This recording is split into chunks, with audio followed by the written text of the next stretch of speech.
Yeah. It's painfully honest. Yeah. You know the vibes. Welcome to Painfully Honest. Yeah. You know the vibes. It's painfully honest. Welcome to Painfully Honest. It's painfully honest. Welcome to Painfully Honest. Yeah. Welcome to the Painfully Honest Podcast and happy Black History Month. This is the time to honor our heritage, our strength, and the brilliance of Black culture that shapes every beat, every note, and every story we tell. There's something sacred about the studio. It's not just wires and soundboards. It's authority. It's vulnerability. It's where emotion becomes architecture. And for far too long, that space hasn't always welcomed women. Women have been told to sing it, perform it, market it, but not always engineer it, not always to produce it, not always to control the final sound. Today's episode, Producing Your Own Sound as a Woman Claiming Space Behind the Boards, is about more than music. It's about ownership. It's about identity, creative sovereignty, because when a woman steps behind the boards, she's not just layering tracks, she's shaping a narrative. She's deciding what gets amplified and what gets muted. And that is power. I'm honored to welcome CandySoul, recording artist, singer, songwriter, composer, producer, actress, entrepreneur, and owner and operator of Candy Butter. Her artistry is layered, her leadership is grounded, and her sound is rooted in intention and truth. I present to some and I introduce to others the talented and the fabulous CandySoul. Welcome to the Painfully Honest Podcast, Candy. How's it going, baby? How's it going? It's so good to see you. How are you? I miss you. I'm so good. I'm so good. That's what's up. That's what's up. That's what's up. So before we get started, how are you showing up today? I'm showing up grateful. That is the word of the year for me. I'm showing up grateful. I'm showing up fully aware of how I feel, because for so long I have ignored how I felt about things. Yeah. Okay. I'm paying attention to how I feel about things, because I realize I have divine wisdom. Not being cocky, but I do, and I accept that. Amen. I Amen. feel about things. I listen and I act on that. I'm showing up, listening to myself, respecting myself, and grateful. I'm so grateful with where I am right now. Yes. Yes. And it shows. That's it. Awesome. Yeah, it shows, because in your performance the other day, I could see it. Girl, you was hand was raised, baby. That was a dream girl move. And I said, look, you better get that. You better get some of that. Get all of that. I was feeling it. I was feeling that. Yeah, boo. That's what's up. That's what's up. Like, and I'm happy to see that. I'm happy to see that on you. I'm happy to see that on you. And I'm happy that we were able to connect, you know. And then what made it so, as far as you saying yes to this podcast, what made you say yes? Like, what down inside of you said, okay, yeah, let me do this? First of all, I like you. I respect you. Okay, that's number one. Appreciate it, baby. I appreciate it. Has always been professional, Calvin. Like, since I first thank you. From the rehearsals, even at your apartment, always professional. You always get everything laid out. That's why I'm like, oh my God, let me get my stuff together, because Calvin does not play that. He's so corporate with it. Honey, yeah, no, first of all, because you're very I appreciate it. You're so cool, Calvin. You're so cool. I appreciate it, boo. I believe in everything you do. I really do. So when you say podcast, I'm like, that's a no-brainer. That's why I'm like, okay, no, yesterday wasn't good, because I need to make sure I got all night. Yeah, no problem. No problem. No, it's a problem if I got interference. Ain't nobody interfering. I appreciate it. I'm glad you decided to say yes and come to play with us. I'm ready to play. You see, I got my drink now. I'm ready to play. Right. What we drinking on? You know I'm a mixologist, so look here. We got the Jack Daniels. Lord. I call it Jackie's. Let's get it. Jackie's. I got that good Santa Cruz lemon juice. Okay. That's the good. Is that just lemon juice? That's the real kind. It's in the glass. That's the best. That lime juice is good too. Yes, God. Yeah, as long as it ain't plastic. We doing real over here, organic. Okay. Yes, organic with a T. I got you. So we gonna say it again. I'm sorry, I'm sorry. Yeah, it's Coke already pre-mixed, but I'm adding. I haven't tried that. It Is ain't that enough. pretty good? It ain't enough. That's why I In the got. can. So you need more. Lord Jesus, girl, And you need so to, crazy. and need to hit it with a little lemon. I'm a mixologist, so hit it. Okay. These So they better give you a sponsorship because I'm showing their name. swear they better. And that Jack Daniels, is that honey or was just straight? It's straight. I don't need no sweetener added to mine. You see that hand? I don't need that. Don't need that sweetener. I need that real alcohol. Lord Jesus, I'm gonna have to try that. I'm gonna have to You try that it's because good. I'm always good for a good cocktail. I don't care about it being black or white. I mean, dark or light. I just love a good cocktail. So if it's good, sign me up twice. Make you one because I make one called the Candylicious. Really, People invite me to their parties just to make drinks, and I'll make a really, drink specifically for whatever the occasion is. So if it's your birthday, I'm gonna make you a yeah. cow painted poo whoop de doo, and I'm gonna name Ain't it it poo whooped it? a And cow I want two of them. and then I'm gonna specialize it to your personality. So I'm really Yeah. that's another thing you can add to my Y'all, but I tell you, this is a serial entrepreneur as well. When I tell y'all right here, she gonna sing, she gonna lather you up with some candy butter and and fix then you a you add cocktail. okay, we got Okay. candy always on What's deck. that, baby? Your candy butter. Yeah, we gonna get into that because you got to tell them where they can find it, your website, the whole nine. I'm gonna include that, in everything so that they can see all of your stuff and be able to click on it. And yeah, we're gonna hook all that up so they ain't gonna miss nothing as it pertains to CandySoul. When did music first find you? When I was very little, I've always loved music. So my mom said I was doing it as a toddler. I was singing as a toddler, and she would always say, "This child is pitch perfect." But when I noticed was like around 5 years old, like I started playing the piano. My mom, she's a songwriter, and she plays the piano as well. Yes, she wrote a song for the angelic gospel singer, so she would always write songs and have us sing it. And so we always had a. Angelic gospel singers. She wrote "Alcohol Jesus All the Way." Look it up. That's my mom. But yeah, so Okay. I learned how to play the piano and I played by ear. So I never had training. And I remember they had this Charmin's commercial and this girl was playing like the boogie woogie doom da doom da doom da doom da doom. And I got on the piano and I started playing it. And my mom was like, "Oh my God, you got perfect pitch or something. You able to pick exactly the notes up that they were playing on TV." So that's when she discovered I had a gift. And so I started creating songs, writing songs at 5. So I remember I came up with a song called Fun in the Sun. And I Fun played in it. the sun. Fun in the Sun, yes. How it go? Special things that we can do. Two can do anything you feel, 'cause it's just my imagination with you.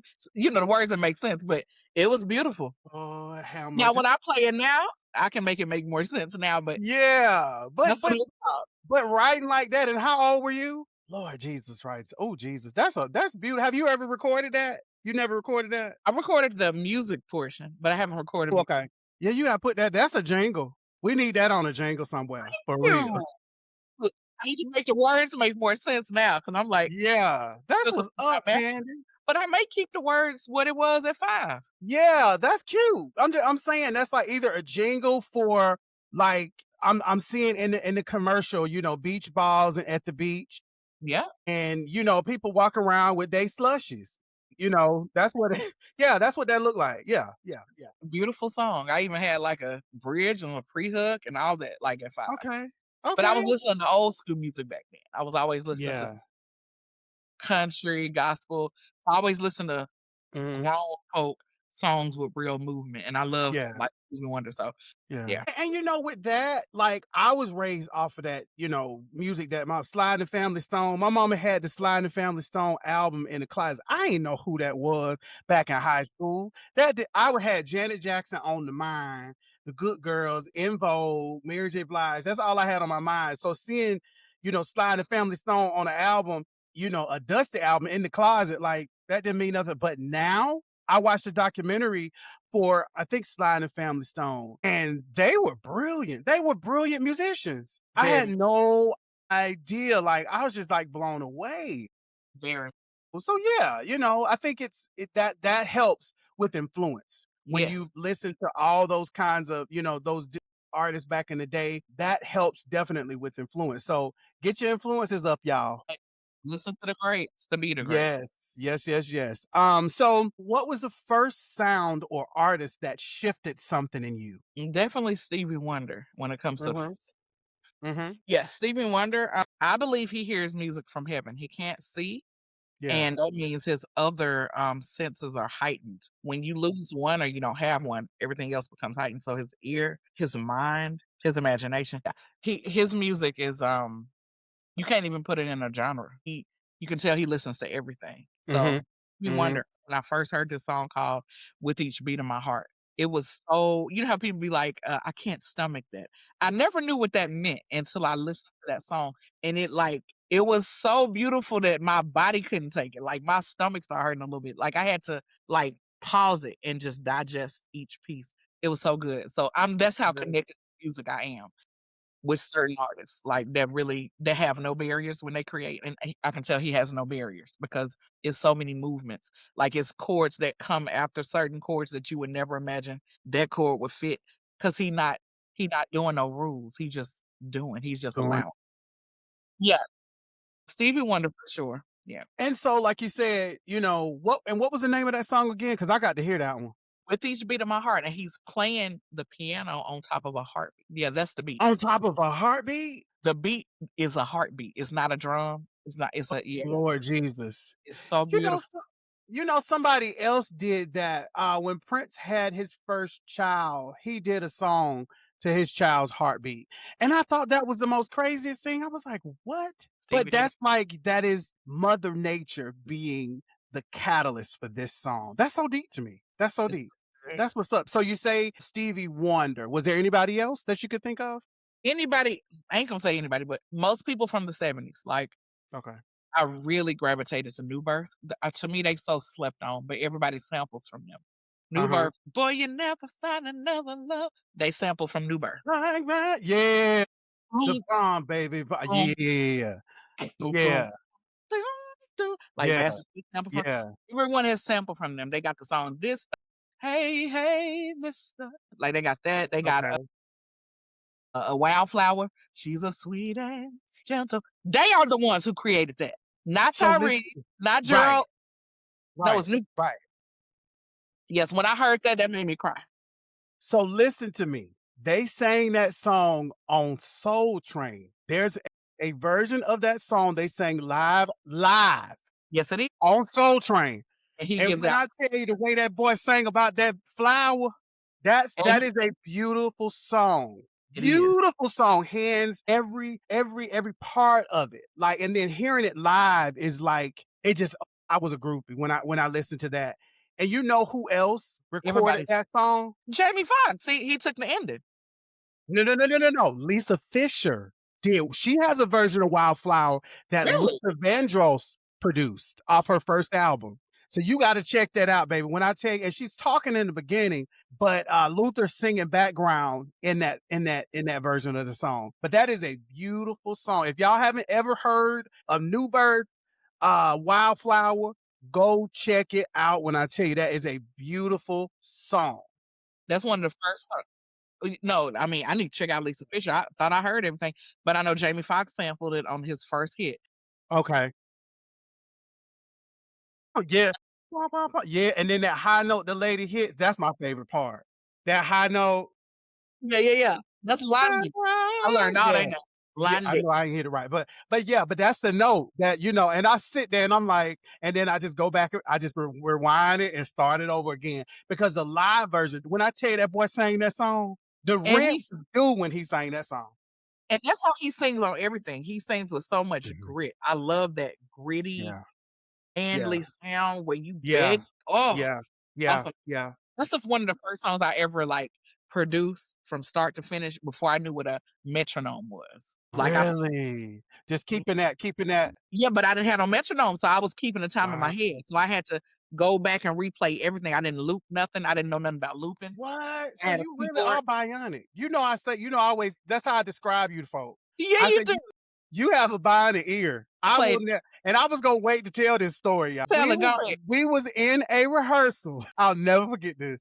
we was in a rehearsal. I think I think it was a band or something that you were in, and I think you had told them about me, and I came and auditioned, something like that. And we were in a rehearsal, and the guy, I think the drummer, was it the drummer? He was playing something wrong. I think it was a drummer playing something wrong. So Candy politely said, she said, "That's off. That's not right." And I'm standing there looking like, and so and he was like, "No, no, no, no, no, no." He kept playing. She said, "That's wrong." And then so my friend with the bionic ear, Candy, she says, and you start doing his rhythm that he was supposed to be playing.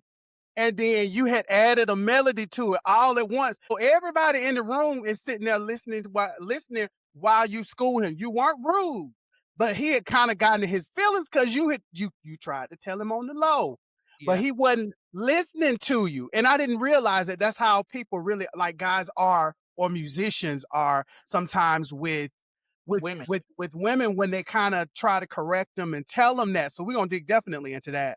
But I just thought that was the most brilliant thing. And I was like, oh, okay. That thing had me going. And he didn't take it well, but I forget the guy's name that was over us. He was like the musical director. And he was like, he said Candy was right. You were right. So that was just really, really crazy. But that story right there, when I tell you, I tell so many people about that story because that thing tripped me out. I just sat there and, looked at what color the wall was gonna change to. But yeah, that bionic ear, Candy, when I tell you that thing, and we'll talk more about that as well. I tell people to rehearse at home because Yes. to avoid that, because I don't Yes. like to tell nobody how to play their instrument. So it's like, Yeah. Yeah. Yeah. please rehearse at home. But they're used to singers not knowing how to articulate what's wrong. Right. And so you meet somebody Right. that know how to articulate, and you thought I was just a singer, and then you Mm-hmm. find Mm-hmm. out I play too, then it's like, oh, okay, now Yeah. you fingers. So And but my thing is, you ain't got no room to have no ego. I wake up with this. I've been with this all my life. You had to learn yeah, that instrument. yeah, So technically, the singer has singer is like, top shelf, yeah. top of the shelf, but that's just my opinion. Cause I've come into a lot of musicians that have egos, and you like, Lord Jesus. Most do, And it's most do. so crazy. And I don't know why. I don't But need. we're gonna say it again, but I'm sorry. No, I'm agreeing with you. I don't know why they do either because it does take an instrument for you to use your gift. Is Yeah. you That's have the it. skill, but it takes something outside of you for us to Yeah. hear the skill. Yeah. And Yeah. and yeah, don't play with singers. Like you No. said, you wake up with it. It's Wake up with already it in us. already. And just respect your craft enough to rehearse at home. Rehearse at Like home. you don't know who you playing. You don't know who that person is. Nope. I know. Nope. I don't assume that they don't know because you work with other singers that can't articulate. Because then your feelings get hurt because then when I get to calling out notes, then now you pissed. No, I need you to hit the F, like, when I start calling out notes, or if I go over there and play it for then now we upset. Could you skip You ain't go over there. I don't think he could have took you going over there and playing the drum. Child, I would have hollered. I would have my phone out for that I one. just I just use them like a beatbox for the drummer. Yeah, I was just like, but I think that's so dope. And you weren't rude about it. That's what No, got me. Because if you were telling me, and you try to tell me on the low, I get it. And then kind of, go ahead and, kind of change it, and then come back, thank you for telling me. But that ego, Lord have and I mercy. hate to tell them, like, I never, because I get nervous about telling them because I don't know what their reaction is, so it's better to not get me to that point because Right, I don't right, want I don't wanna do that to you. I right. just went through a good rehearsal. Mm-hmm.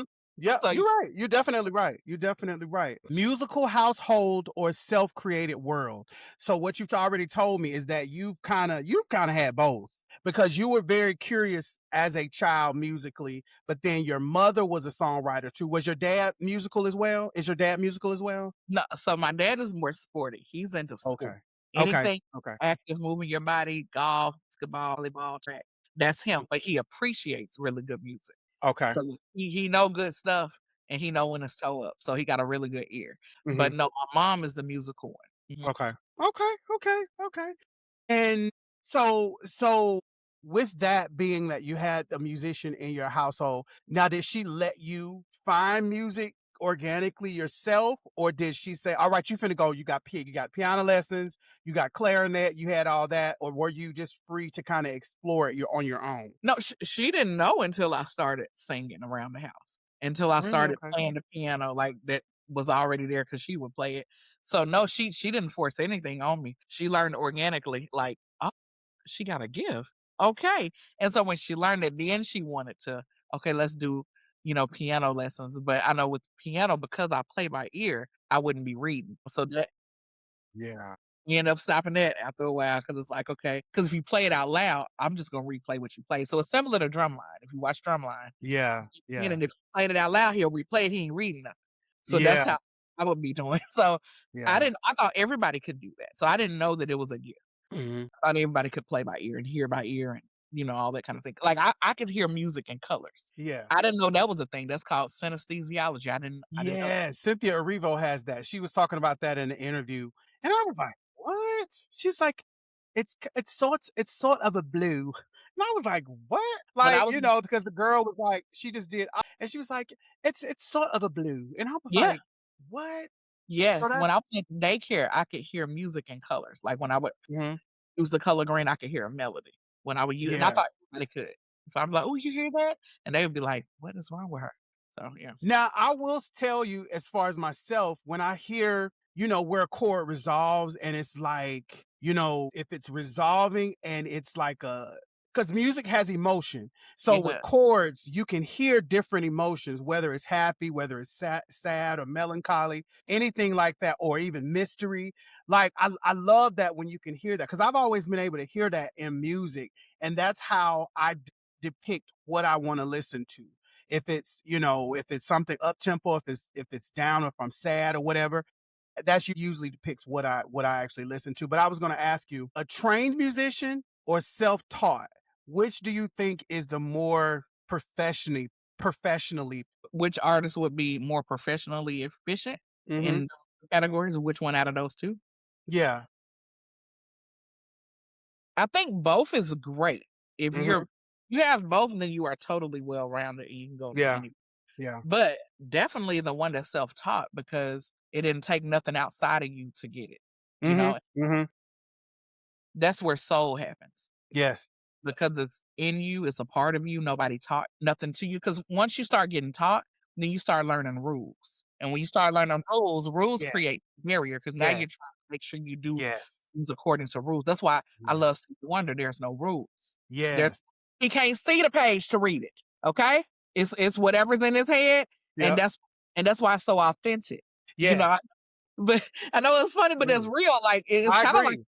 I agree with you. I a agree super, with you. it's a superpower to not see the ugliness of the world and to see somebody looking at you crazy. Like he doesn't have the barriers that other creatives have. Because a lot of times with creators, we're wondering what someone thinks of us, and he can't see you to even see you frowning. So he doesn't have that barrier, Mhm.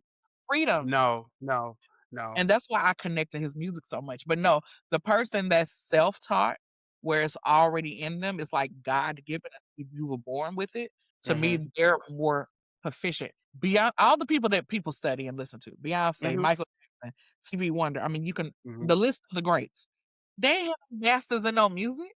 They ain't got no degree in no music, and most of them don't know how to read no sheet music. So that lets you know right there, people connect more with Mhm.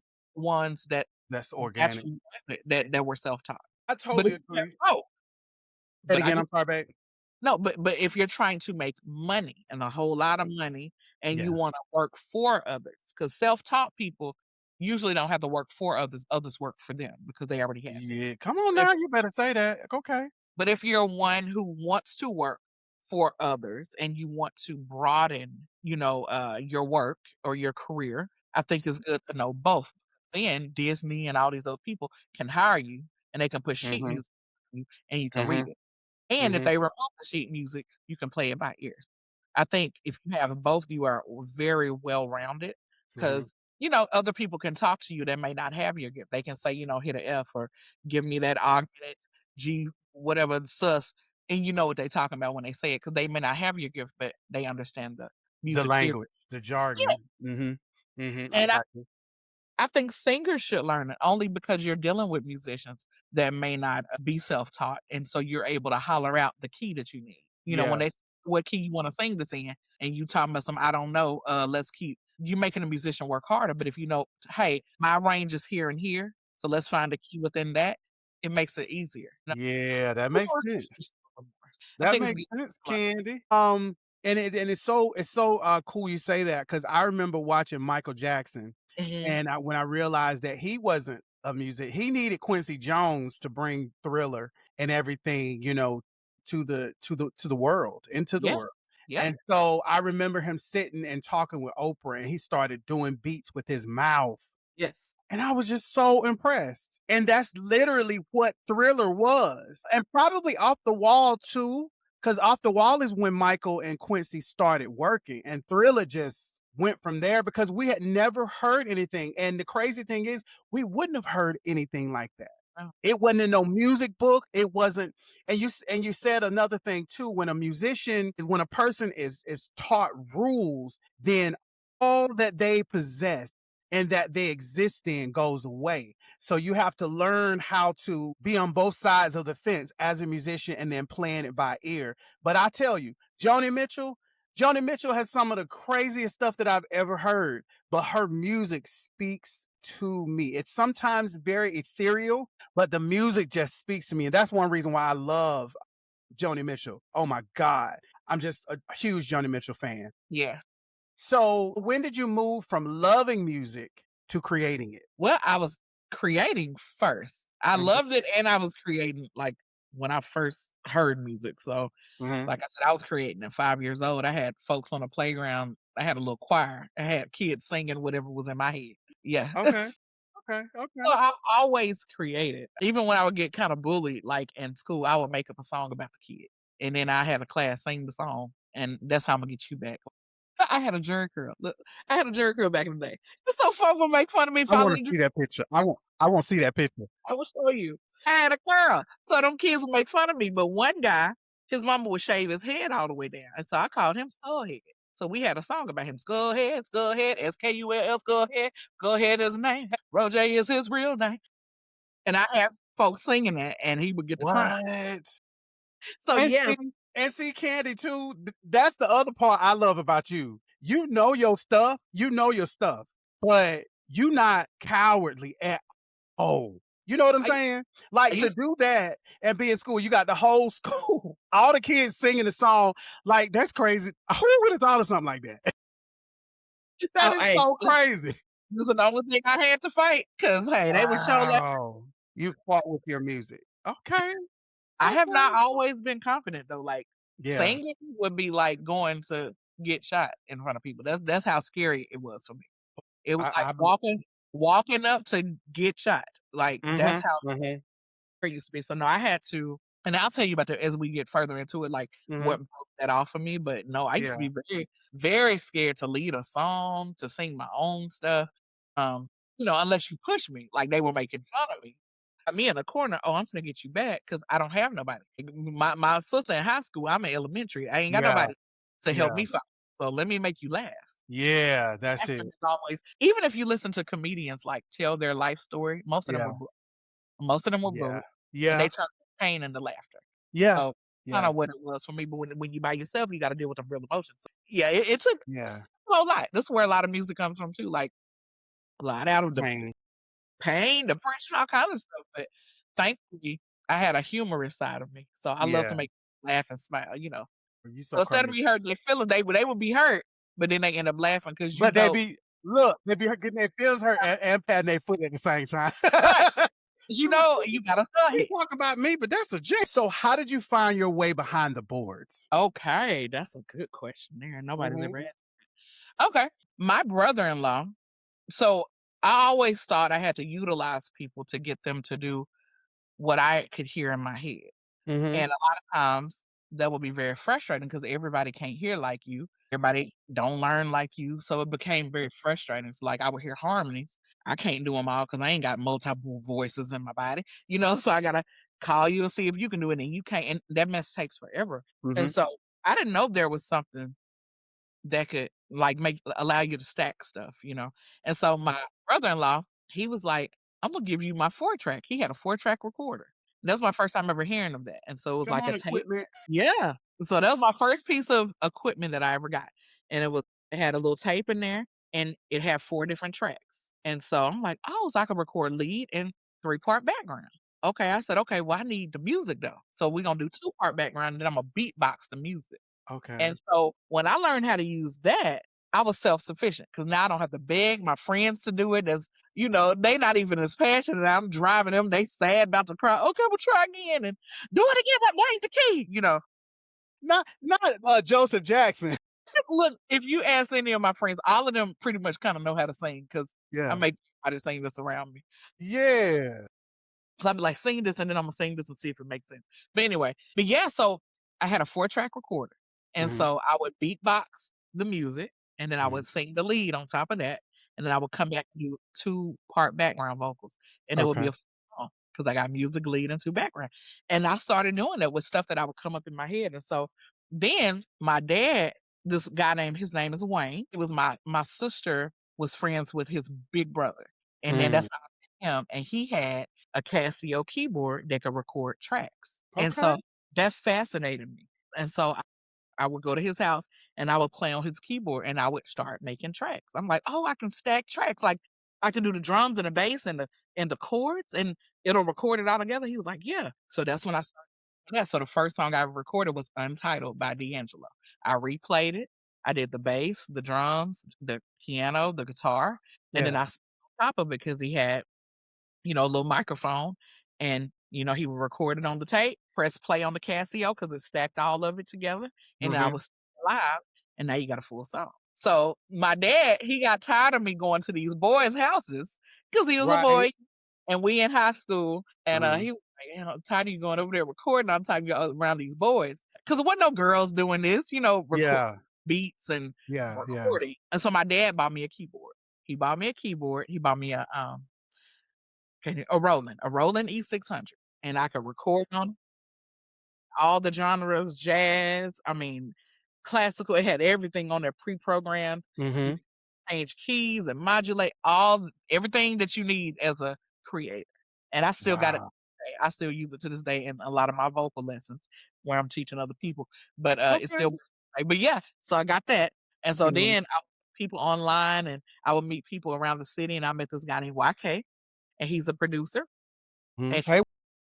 yeah, and he had his own studio, and so they didn't believe that a girl can make good tracks. They were like, "We don't be making no tracks, please." I'm like, "Yes, I do." And he was like, "No, I gotta see this. I don't believe it. You just a Mhm. singer." Mm. And so he came over one day, and I made a track on my Roland right in front of him. He was like, "Dang, you really can make tracks like you a girl." And so that's when I created my little company called Tracking in Heels because it's easy to believe that a tomboy girl could make one, but I'm real feminine. And so my first company I created was called Tracking in Heels. Tracking the heels. Okay Yep. then. I was making beats, rap beats. I started selling for like $100. But anyway, he had a studio set up.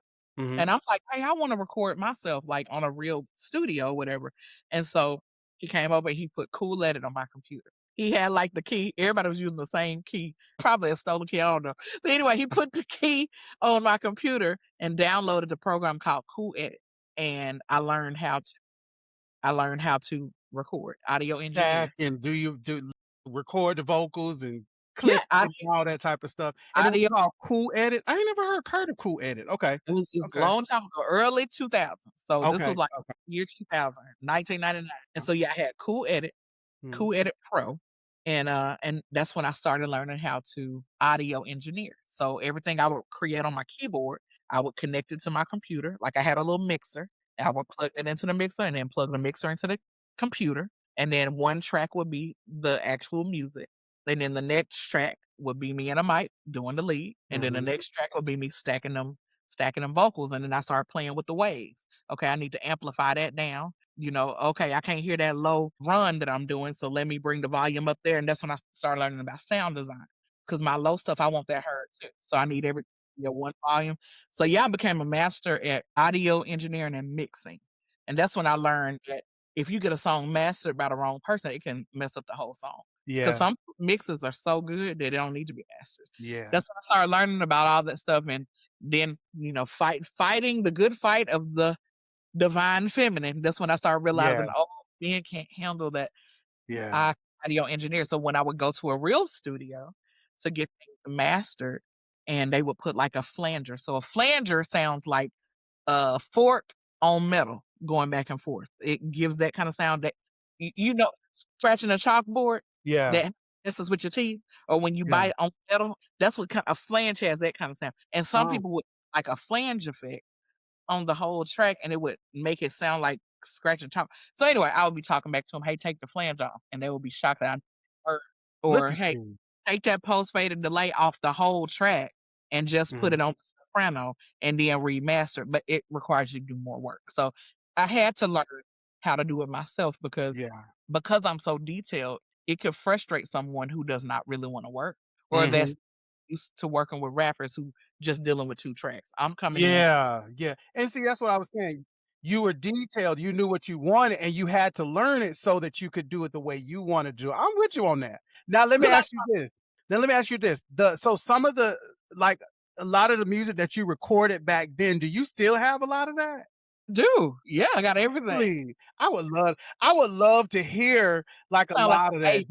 That would just be so dope to hear, and to hear, what you have now all the way back to when you started and how you were putting stuff together. That Yeah, is I got that is just so dope to me, Candy. That is so dope. you. So freaking dope. I've always been fascinated with how, after you record the tracks and everything, what happens afterwards. It's the mixing, the engineering, and the leveling of everything, making sure the sound sounds good. And see, back when you was doing it, it wasn't because now it's like AI. You can do AI and it'll level the sounds, it'll do all of that. But back then, you had to know. You had You to experiment. You couldn't just, get it. Nobody was there to tell you, like, okay, Candy, this is what needs to happen. You had to hear it and listen to it over and over and over to yeah. understand what it is that you actually wanted and learned what you wanted in that particular song. So that's so dope to me. That's always been so dope to me. Thank you, So Cal. your first studio experience, and I think you kind of talked about that, but when you walked in the studio, instead of just going these houses, you went to a professional studio. What was your mind when you first went into a professional studio? Okay, I can tell you about that because it was actually before I had my own stuff. It was like when I was in junior high. That was my first professional session. So my mom talks about me everywhere she goes. My daddy too. And Okay. they're like biggest fans. But she ran into somebody at this car dealership and she was talking about my daughter sings, da, da, da, da." And he was talking about his son. He was like, "Oh, my son raps."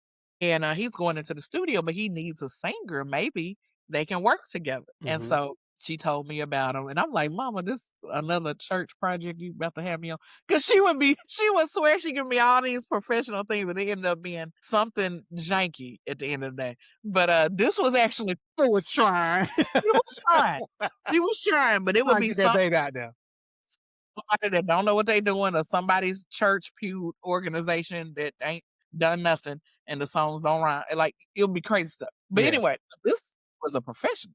And so they were recording. So the guy, his name is Slice, and he would work with like some of the big people back in the day, like 3 6 Mafia, uh Okay. well, I can't think of some of the other people, but he was a big time producer and he was hired by the guy that took over Stax Music.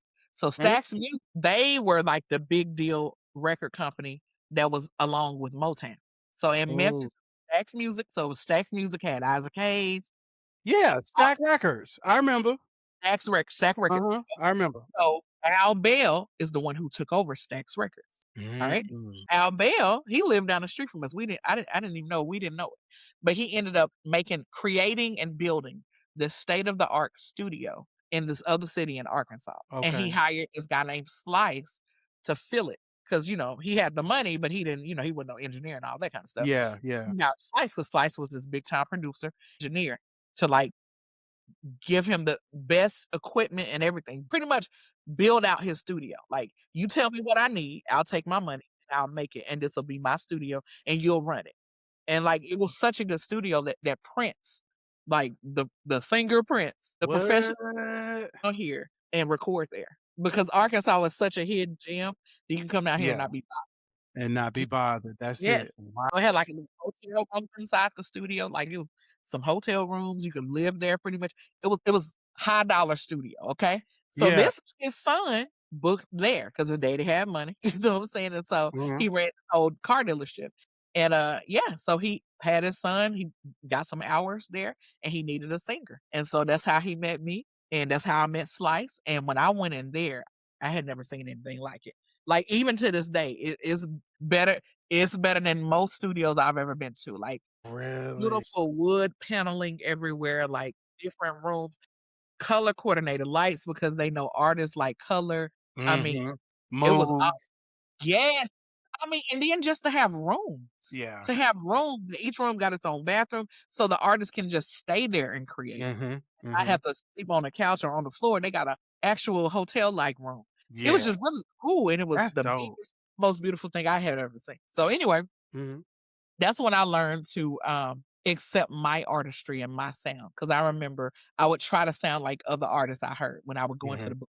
Because the booth can be very intimidating. You are Yes. hyped and you are Yeah. away from and so I would be trying to sing like other people I heard, but Slice, because he was a producer as well, he would be like, "No, no, no, go back to do that little trill you did, that, do that little that you would do. You trying to make it smooth right there. No, no, no, that's you. Do that." And he kind of let me know it was okay to sing how I naturally sing and don't try to Yeah. to what you hear on the radio. Cause I'm trying to shape it to what's selling, you know. Let me Yes. sing straight and do a vibrato at the end. No, he was like, "No, do that little trill." Yeah. And so I'm like, okay. The first song we recorded, it was called Soulmate. And I Okay. created my little hook and he was rapping and I was singer on the hook. And each time the hook came in, I would do something a little different and I would add some harmonies and they just let me be myself and let me know it was okay to be myself. That was my first Ooh. real studio experience. Okay. It was before I got equipment. Junior high. I Mhm. started getting my own equipment and stuff my senior year in high school. Okay. Okay. And so is that studio still up and running? What is it still called Stacks or something? What is it called now? Don't know what it's called now, but I know I believe it's at Benton, Arkansas, and I believe it is still up and running. I do. Really? I I would haven't be been interested there to since see I was what a that. teenager. Yeah, I would be interested to see that because when I tell you I've been in so like over the years, just being in different studios, that environment is a very, as I said earlier, in the opening, it is a very sacred environment. And the energy that you have, like I remember when they were saying, I think when Mary J. Blige was going to the studio with Aretha Franklin, she was saying how it was hot as hell in there. Cause Yeah, Aretha didn't like no air conditioner nowhere where she was singing. She is because I remember people. Somebody said that she walked somewhere and they had the air conditioner on. She walked right out because she was yeah, like, "No, you're not finna." But Mary J. Blige said it was so hot in there, everybody was sweating. But they got what it is. So it's like the artist that is recording, and depending on if it's like somebody like Whitney Houston or somebody, that studio usually is going to be booked out for her. It's going to be however she needed to be. And usually they're not going to have nobody else in there but her. So that's she right. can come out and, and nobody's like, recording and trying to hear her, in the studio, because that's a very sacred place. It And then you is. mentioned, you know, Prince going Yeah, to Arkansas and recording there where yeah. nobody could hear him. So I could imagine in this day and age, Beyonce, like, I'm like, how in the hell are you able, like, you're one of the hottest artists in the world. And how are you able to not have your music leak? Like, sometimes I know it got out because somebody recently heard somebody's Jeep or something got broken into here in Atlanta. And I don't know if they got the music or what, whatever, but I know she catch hell trying to keep her stuff, you know, secret or what studio she in and all that type of stuff. Cause I would wonder, but she probably got a studio at the house. Most Like most people like her got a studio at the house so they can record, whatever. But I just think it's like that studio. one at the house. Prince had his own Yeah, too. yeah, Sometimes you want to yeah. get out your environment. And you know what too? Tank was saying too, because I watched this. Have you watched this podcast called R&B Money with Tank? I've seen a lot of clips from it. A lot of Candy, clips. you Yeah. got to get in there and watch it, my friend, because they give you a. So Jay Valentine is more so the industry side of Tank. Well, he manages Tank. I think he manages Tank, but Tank is trying to get him back into music because he was a part of the Neutrons. You remember the Neutrons from back in the day? Give me a song. I'm bad with My heart beats for you. and it was a little boy. I wish I had the clip. If I thought we were going to talk about this, I would have played the clip. But The name was it's the Neutrons, and it was three brothers, was one little guy in the middle, and that was Jay Valentine. And I didn't even know. And that song came out back in the day. But it was My Heart Beats For You. And they spent $800,000 for the video. It was bootleg. They got rain coming down. Look, and he said that the outfits that they wore were like real pimp outfits, because they was like suits, and they had the chest out and stuff or whatever. And these little boys were singing this grown song, but he talked about that. And I didn't know that Jay Valentine was in that group. So I had to go back and do some history. But they did a whole podcast about Jay Valentine in that group. But I said all that to say is that Tank and Jay Valentine, they have a studio, I think either at Tank's house. I think it's at Tank's house. But he said, like folks be coming through. He said Charlie Wilson came through. They just let come in and record or whatever, because people have certain places that they want to record. Because like I said, it's a sacred space when you're recording. But I could only imagine somebody like Beyonce. Yeah. Everybody trying to get, she at this studio, and then people lining outside, and then it fucks up. No, I'm sorry. It screws up your creativity when you're worried about all that, So yeah. So did anyone ever make you feel like you didn't belong? All the time. Yes. Really? It's usually the ones that know you do belong, because in the music industry is competitive. Yeah. So yeah. And so if you're not a mean person, I'm not mean, and I'm not cocky, and I'm not none of that prideful. I don't have none of that on me. So you would easily think that I'm the one that don't got it. Yeah. Because I don't walk in like I do. Yeah. So it's easy to play me to the left. And then when you find out I do got it, and I'm still humble and sweet, it's easy to play me to the left, because I'm not a diva. I'm not finna, I'm not doing that. I like to go where I am appreciated. I know So, that thing. but it could be at your detriment too, because it's easy to move me out the way. It is. If I feel too much negativity, I'm not finna be there. I'm not competing, because I do got that kind of pride where I know who I am. I don't have to. Y'all can have that. It is better to stand your own ground, and just stay put. Yeah. But that's not me, because I like to be liked, and I like to be acknowledged for what I do have, and I don't want to fight for that. Yeah. And that's probably another reason why I haven't made it yet, because but God has blessed me to do so many great things. Yes, he has. Like an actual career in it where it's constant, where I don't have to have a 9 to 5, because I do move around. Like the minute I don't feel appreciated or seen, or I'm feeling disrespected, or I feel like I got to fight through, I just don't. And I don't know if I'm wrong for this way of thinking, but if it's a God-given gift, I don't feel like you have to fight.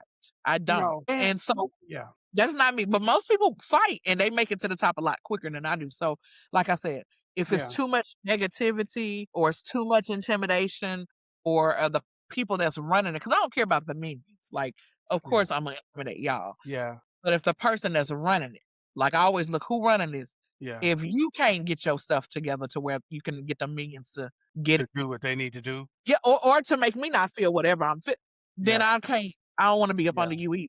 You know what I'm saying? So it's I don't have the diva thing.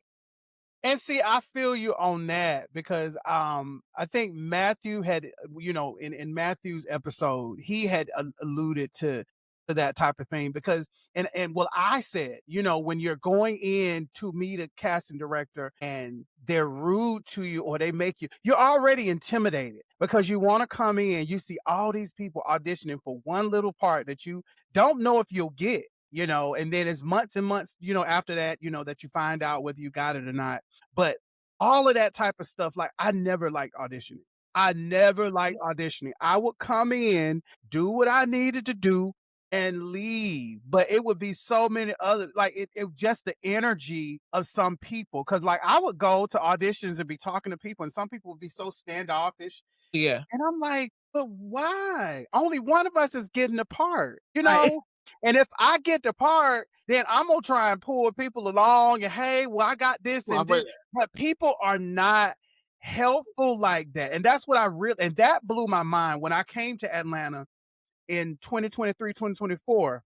I was doing the Totally Pop shows at Six Flags. So I'm singing and we doing Britney Spears and Janet Jackson and Madonna and all this stuff and costume changes and Potter Beret and all that. And I remember, and Matthew knows this person. Her name was Bree Shannon.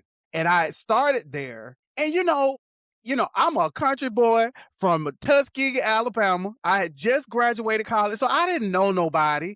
But Bree was professional. She knew like everybody got pointers from her, and she was more seasoned in all of this. But she was nice enough to take time with me to show me, because I think somebody else had gotten put out of the show and they had put me in. And so she took the time to sit with me and teach me the parts and stuff like that. So that's how I learned, staging and all that type of stuff. But I didn't think she didn't have to do that. She didn't have to do that at all. So I'm used to meeting people like you and Matthew and other people that I've met, doing this music thing. But everybody ain't nice. Now, I prefer an audition over that grassroots making it, like where you just go everywhere and sing until you're heard by the right person. I don't like that. I'm not that. Like, girl, go sing outside. Go sing at the church. No, I prefer an audition because at least I know you looking for me. And so I prefer that because that's how I met you. Yeah. You put out there that you're looking for a singer. Okay, I know you're looking for me. So that's already acceptance right there. Yeah. Then I go. Yeah. So I prefer that over the whole go sing everywhere until you build your audience.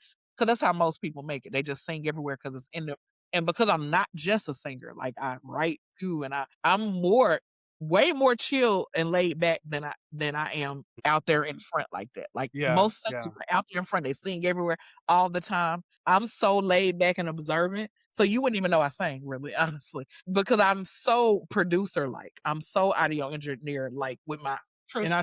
And I totally agree, because that's how I've experienced you. Because I remember when I met you, and see, I was intimidated by you when you came to my apartment and you auditioned. This girl had been with K. Michelle. She had been on tour with R. Kelly, and I was like, why she want to come and sing with me? And you were, and we hit it off the first day. Like, you came in with your person. You was so sweet. Because I'm still naive at this time. I just want to sing, and then I need somebody to sing background. So you said, okay, I'll do it. But I was intimidated when you came. But it's like when we were doing, I was looking at some footage from like some of the rehearsals that we had. Yeah. And you would be giving parts and stuff. So I knew that if I had CandySoul on my team when I got ready to do stuff, then it was good. Do you remember the gig that we did in Birmingham when you came with me and the girl? Yeah, it was great. Those pictures are wonderful, but I remember everything. Do you remember the Ruben Stutter? Wasn't his people there? Yeah, it was Just a Few Cats. Yeah, Just a Few Cats was the band. Yep. But I'm saying, do you remember the rehearsal we had? I think I was dating somebody at the time, and we had the rehearsal at his apartment. And so, y'all, this is me telling y'all, if you're not supposed to laugh or do anything, Candy is not the person you want to sit with, because you're going to laugh when you're not supposed to. You're going to have to leave the room. But yeah, but that was a cool, but we had several different gigs, and I always appreciated the fact about you is that you made me feel comfortable, but you also made sure everything was right. Because when we got there, the band, I don't think we had a chance to rehearse with the band. The place was locked and all that type of stuff. But the show went well. And you was like, it's okay, calm down and everything. And we were sitting in there laughing and talking, backstage. So that was good. But I always appreciate that about you, because I always, come across people that aren't nice and that aren't helpful. So I expect that. But when I met you and Matthew, and it's so cool because we were all still trying to find our way and figure out what this was. And the energy was that's why we worked together so many times. But we would have so much fun. We would. So much fun. Oh my God. And it's like looking back, because I have some of the pictures from that Birmingham gig. Because I think that was for like Valentine's Day. And it was a Valentine's Day gig, and it was somewhere around Valentine's Day in Birmingham. And that was when I tell you I enjoyed that gig, I really, really did. And I was like, oh, we in Birmingham, Yeah. we got a band. Yeah.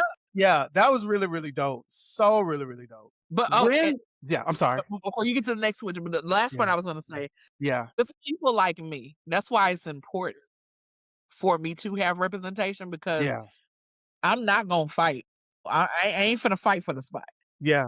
Yeah. That's the difference between Beyonce and all these other people. Her dad was her manager, Yeah. so he be in a fight and make sure they ain't playing with his daughter. Right. That's true. All these people that got management or representation, Mm-hmm.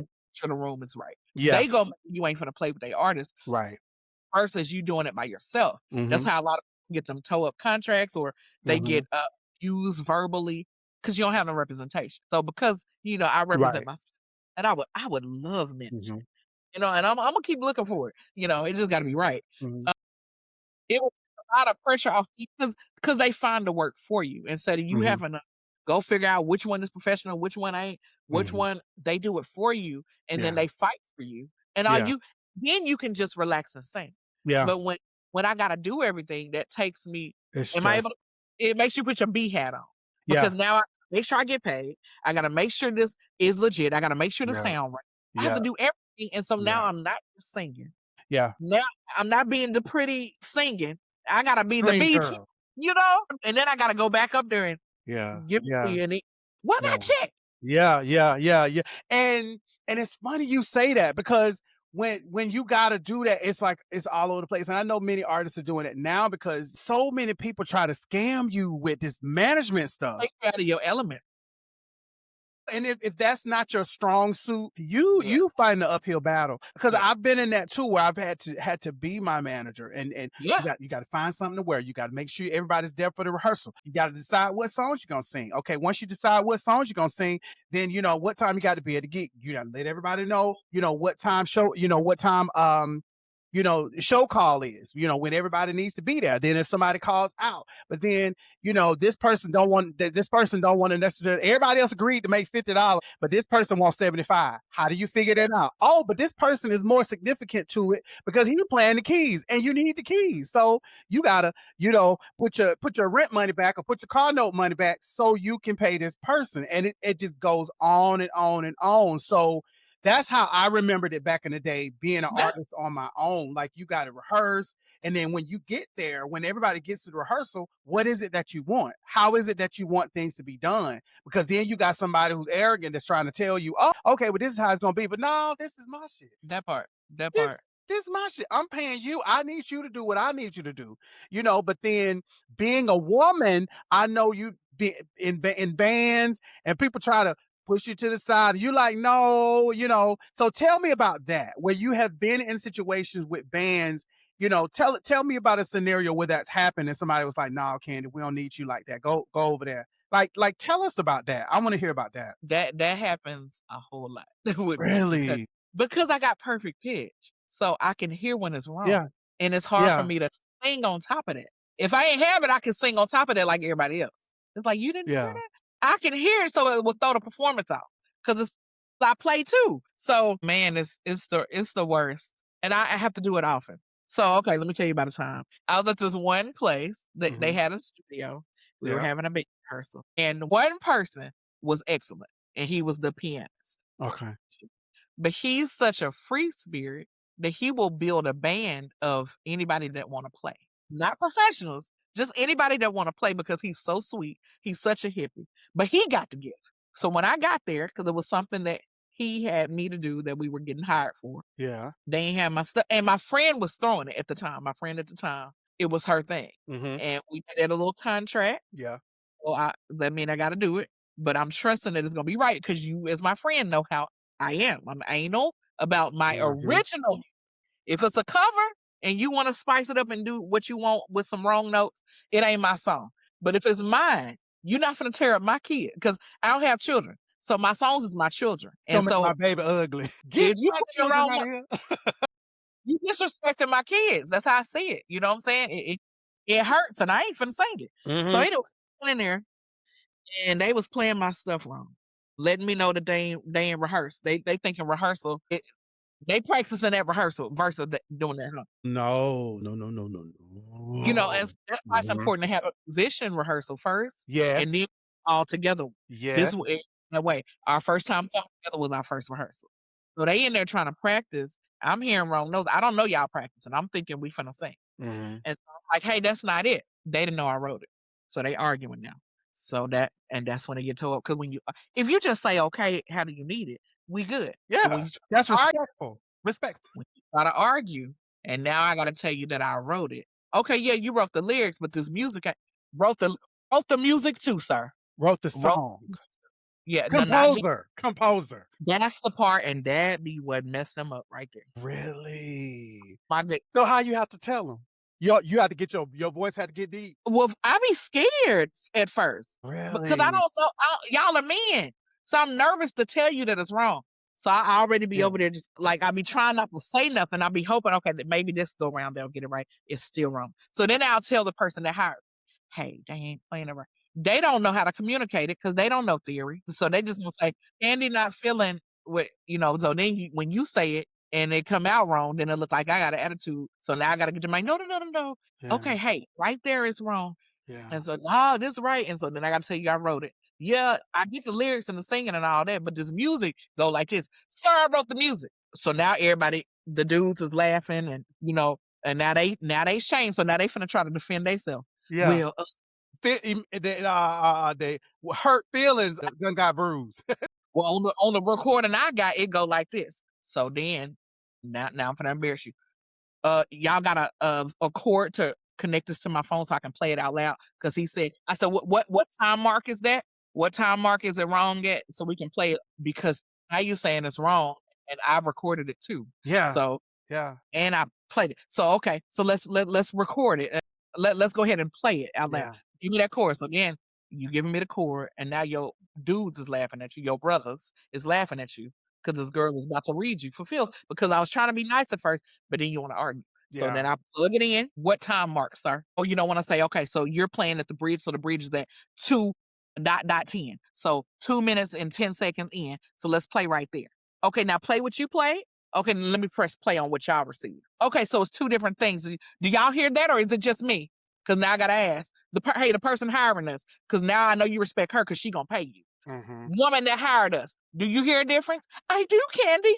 Okay, so the woman that hired us hears a difference. So that means you may not get a check unless this is right. Because I'm not finna sing on top of that. That's when I get toe up. Because at first I don't get like I'm scared. But now I gotta school you and whoop that ass in front of everybody. Only because you challenging me now. If you just say, okay, how do you want it? Let me get it right how you want it. Yeah. I've dealt with musicians that they just want to get it right for the singer. Yeah. Like, oh, okay, I don't hear what you hear, but sing it how you want it, and then I'm gonna try to. Those are beautiful musicians. Yeah. But most musicians can't play. So it's rare that you meet.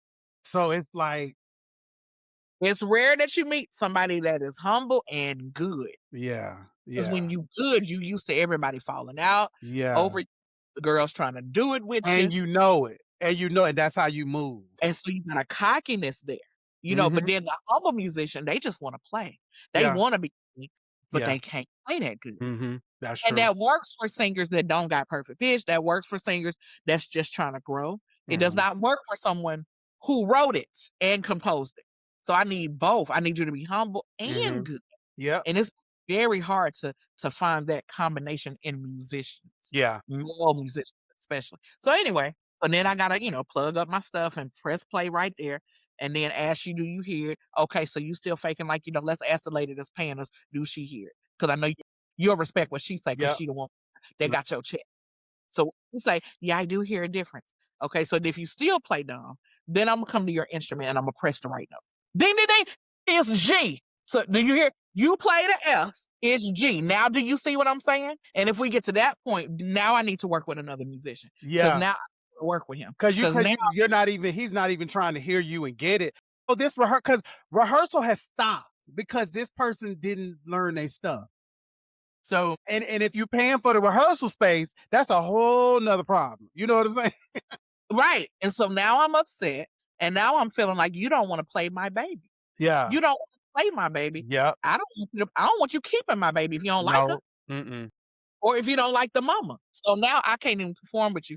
Now I done proved my point, and now you're ready to play it right. But now I'm pissed. Yeah. So I don't want to. So now the promoter done got nervous because you about to lose your sync. Yeah, that's it. because That's you it. know who I am, so you should have Wow. managed them before I got here. Wow. But that's what a manager does, and that's why it's Yeah. important to have agent, because they go in to see if everything right. You're not finna get to Beyonce before her people get to you. No. By the time she show up, everything is right. Contracts have been signed, and everybody Mhm. knows.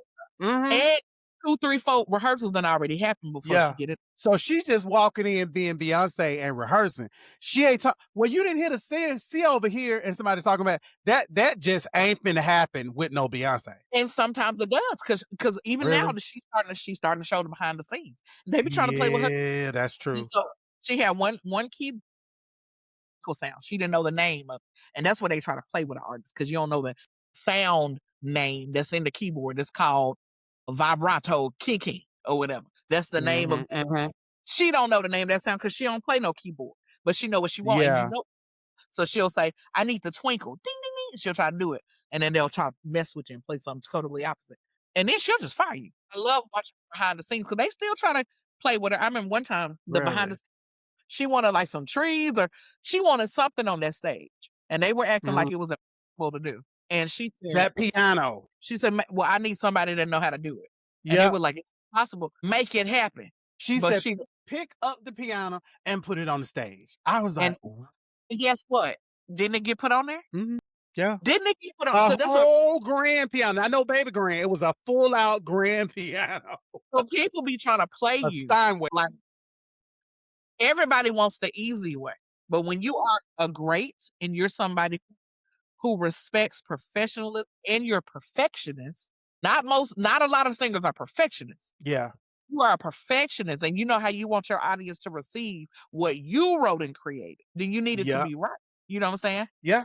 That's true. And then argument can be made. Well, you ain't paying enough for what you requesting. That argument can be made too.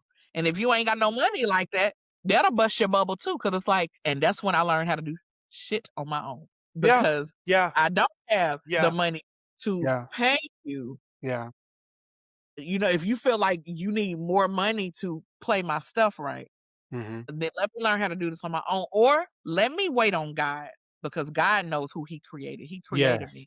And You he better say that. knows who I need to be linked with. And I'm going to tell you, when I moved from Atlanta, because when I was in Atlanta, I was chasing the music. When I was in Memphis, I was chasing the music. When I moved back home, I stopped chasing. Yeah.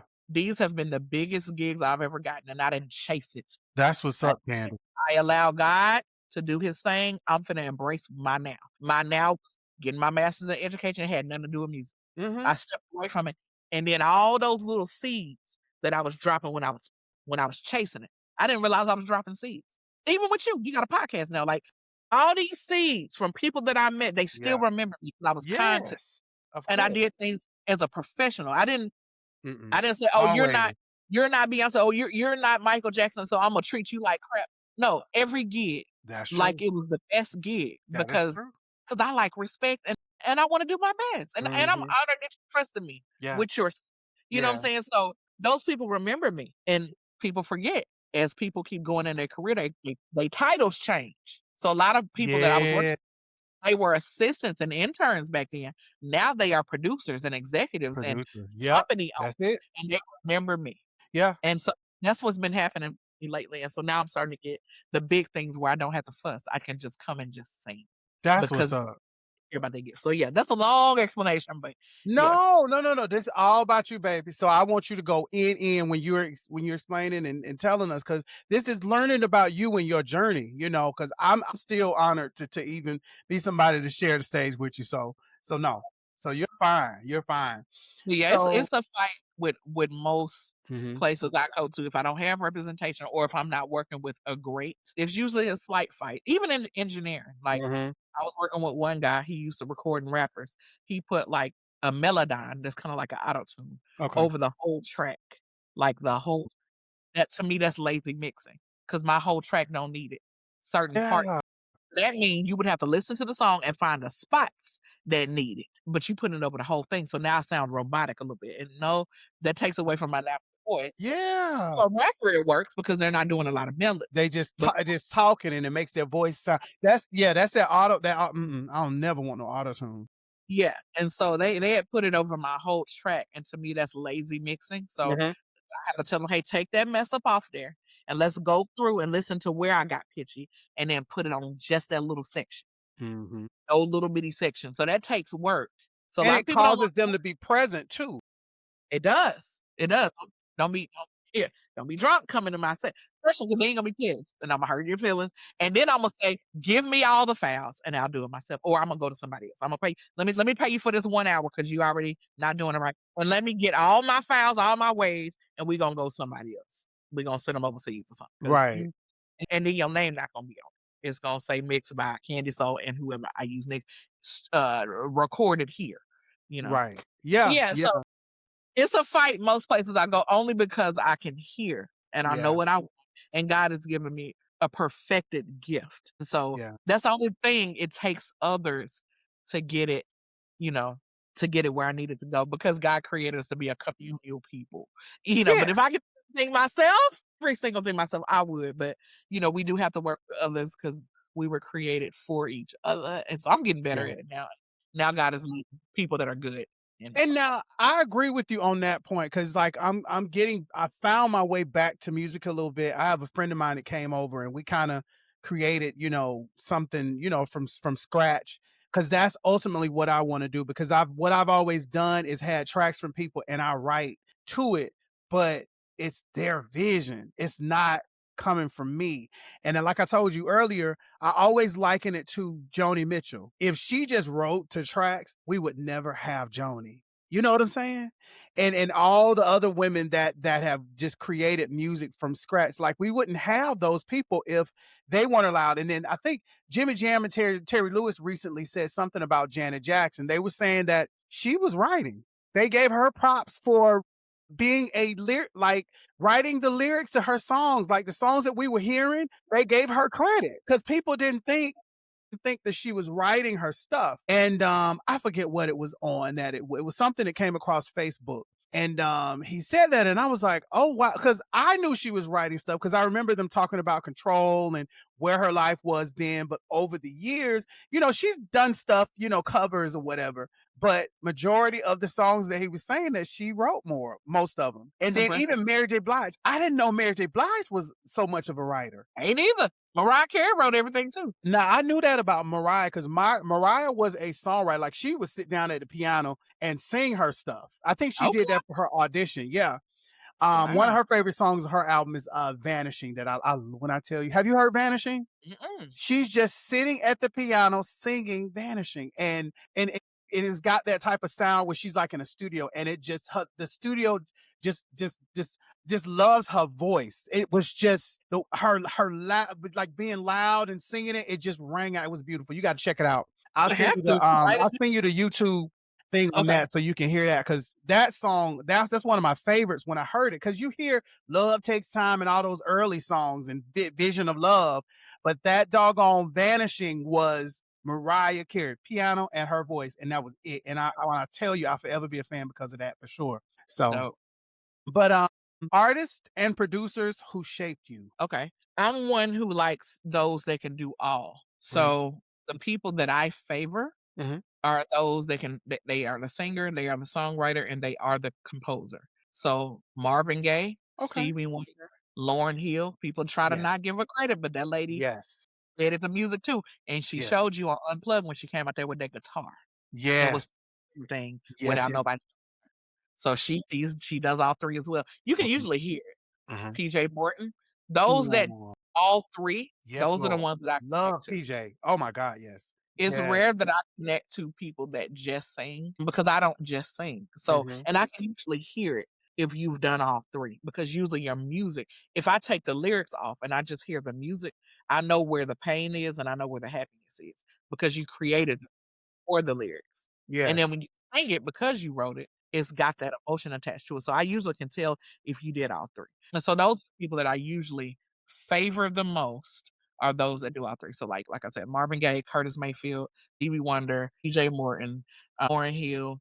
And then you got some people that's just dope and they know how to ride the beat right. Yeah. But they got some producer in them too. So I love Andre 3000. The dude can ride the beat correctly, but he be producing too. So it makes like the people I like, they usually do a little more than just the rapping or the singing. love Busta Rhymes. He's able to hear a track and then interpret Really? it visually. So, like, he'll, like, describe the beat in the very beginning. "Oh, this sound like Dracula in a wedding." Like, he can hear and he gets the visual of what it is. That's how in tune he is with it, and that's why I wanna rap on top of the beats like that. Love Okay. Missy Elliott. Um, Yes. yeah. Okay, Twinkie Clark, if we gonna go gospel, Twinkie Clark. Woo! Don't do that to me. Don't do Right. that to me. Oh my But she God. Yes. do all 3. She do all 3. She composed it, she Yes. wrote it, she sang it, and she teach part. Yes. And when she get on that organ, Lord G. Ooh. Yeah, so Twinkie Clark, I love, Walter Hawkins, he did all 3. Okay. Okay. Yeah, it's just certain people that I connect really deeply to, and then New Birth, they were so organic as a group. I Mm-hmm. don't know what, but their stuff was so raw and so good. I like Yes. every single thing that they've ever created, and I love a lot of those '70s groups. Like they got the rich harmonies, the 7 they call them 7 chord harmonies. Mm-hmm. Mm-hmm. Delphonics, Stylistics, Blue Magic, Yes. anybody really from the '70s, and I love Aretha Franklin. I like her because she got soul. Everything she Yes. sang is Yes. kinda Yes. just Yes. fit with soul. It's like You know what I really like too, when you mentioned Aretha Franklin, mhm, she had a sister, her sister Carolyn, when they were doing it wasn't Respect, I "Ain't think it no was way, Ain't No Way.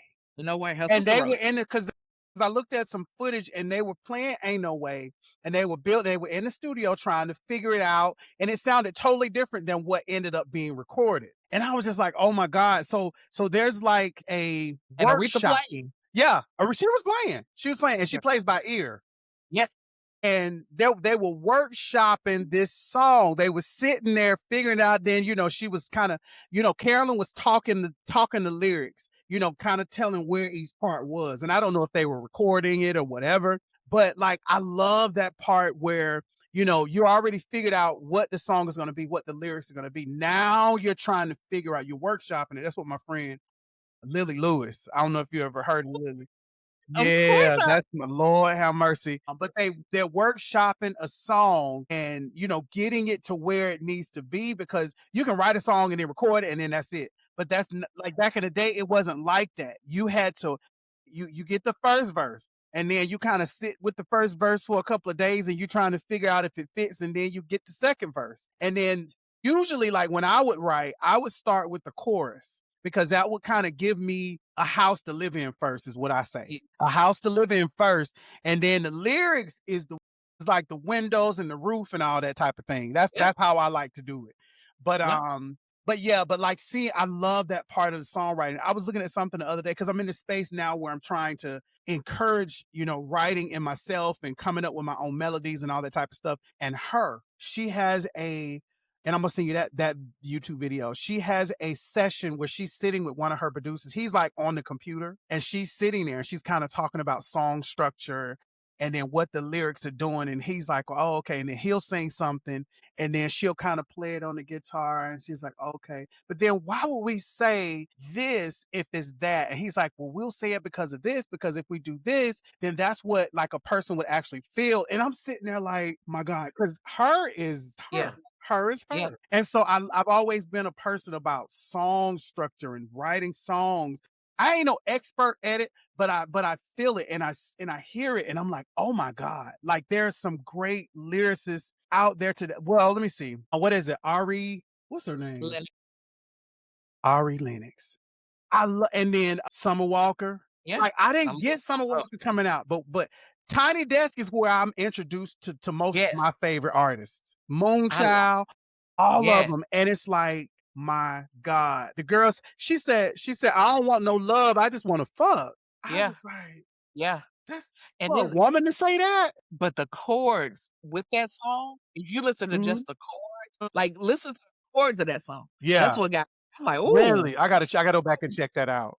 this ain't no Yeah, basic It yeah, got a little church chord in there too." yeah, It yeah. the chords of that song is really good. Like you said, just take the lyrics out and it's a song in itself just without the lyrics. And I forgot to mention D'Angelo, Girl. no wrong, and he does all of it.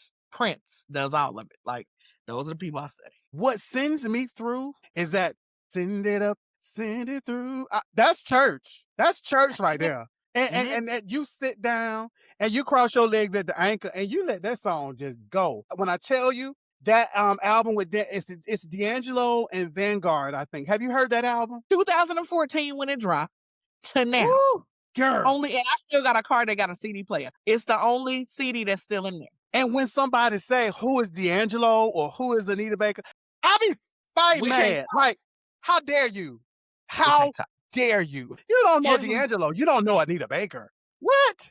You don't know music. When somebody tells me that, I'm like, you don't know music. Okay, I don't want to talk no more. Bye. Yeah, you don't play fair in the sandbox. I don't even want. I'm gonna just leave. That dude is Lord have mercy. I'm enjoying this conversation. Wow. Yeah. Okay. So, were there women producers you could that you can see yourself in? Most of the people I studied were men. Honestly. Okay. I didn't, because most women are taught to do stuff pretty and be pretty, and that when you do it that way, there's no soul in that. Yeah. That's inauthentic. So, like, even when women want to get gritty, whoever is over them, they don't allow it. Mm-hmm. So if I can't hear it, I can't feel it. Yeah. So men can just be, because you ain't taught to be pretty and all of that. So most of the people that I study, they're men. But the first time I ever connected to a woman that does all of it, that's Roberta Flack. You know, that's what's her name? Settle for my love, settle for my do forgive me not. What's her name? Is it Patrice Rushen? Yes, Patrice Rushen. She does all yeah, she's dope. Yeah. Missy Elliott. Though Lauryn Hill. So when I started hearing those people, and really it was Missy first and then Lauryn Hill, and then I started circling back to the 70s, and that was, Patrice Rushen and Roberta Flack. So yeah, those people, but it was mostly men. Like I said, Stevie Wonder is who I connected to. Yeah. And Marvin Gaye and Curtis Mayfield, and it was men first. Okay. Because they free in it. They're not taught to do things pretty. They can just, and I only connect to what's real and what's soulful and what's free. I connect to the of music. I need it to be real and grit and all of that. So, but for me, Candy, as a vocalist, I tend to swing more towards the female, like the way a female or a woman does a lyric compared to a man. So if I had to put a playlist together, it would be more woman heavy than men. Okay. Like, I love Brian McKnight, love him as a vocalist, love John Legend. But then when you get over to like a Jasmine Sullivan, like that alone, just it's, for me, it's a different experience. What about yourself? Yeah, I'm more of a feel girl, so I don't care. Like I said, I don't like pretty. I don't like pretty. Yeah, so it's opposite for you. Okay. I like soul. Yeah. That's why CandySoul. Yeah. I need soul no matter what genre. That's why I like New Birth. That man is not singing Wildflower pretty. No. Oh, no. Yeah. I can feel that. Yeah, that is true. Mary J. Blige, a lot of people say that she don't be hitting all the notes. I can feel her though. I can. Yes. People say that. So I don't care about pretty. I need to feel you. And if I can feel you. Yeah. Then I got you. So like I said, women are taught to be pretty. I can't really relate to that because I want to feel it. Because I'm not even listening to your lyrics. Musically, I have ADD. If you can make me hear your lyrics, then you a bad mama jackal. Yeah. But most of the time, I don't hear lyrics. I hear melody on top of the music. Yeah. And so it's men for me, because men are allowed to be free. Like, even when Jasmine Sullivan first came out, like national, like on the radio. But she was more refined and more, like, they try to make her kind of. The songs were too high. That's why she's straining. Oh, I got you. It's too high. She sings low. So when let me tell you, when I fell in love with Jasmine Sullivan, I fell in love with her when she sang Home at 11 years old. She was not fine. On the Apollo. No, at school.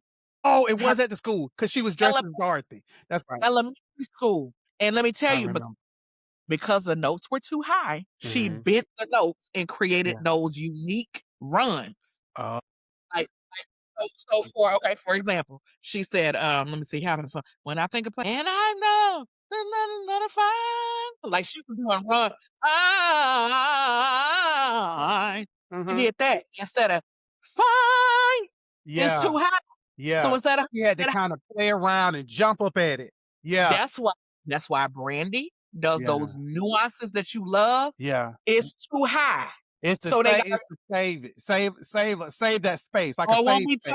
so it won't be toe up. Mm-hmm. But you gotta have skill to do that. Yeah, you do, and an ear. But you know what? She said that full moon was out of her range. Right, because they want you to be pretty. They want singers. I could not believe that when she said that. You can't Full tell moon out of your range. because she has an ear and she knows how to bend the notes and still fit it in the scale of the key. Mm-hmm.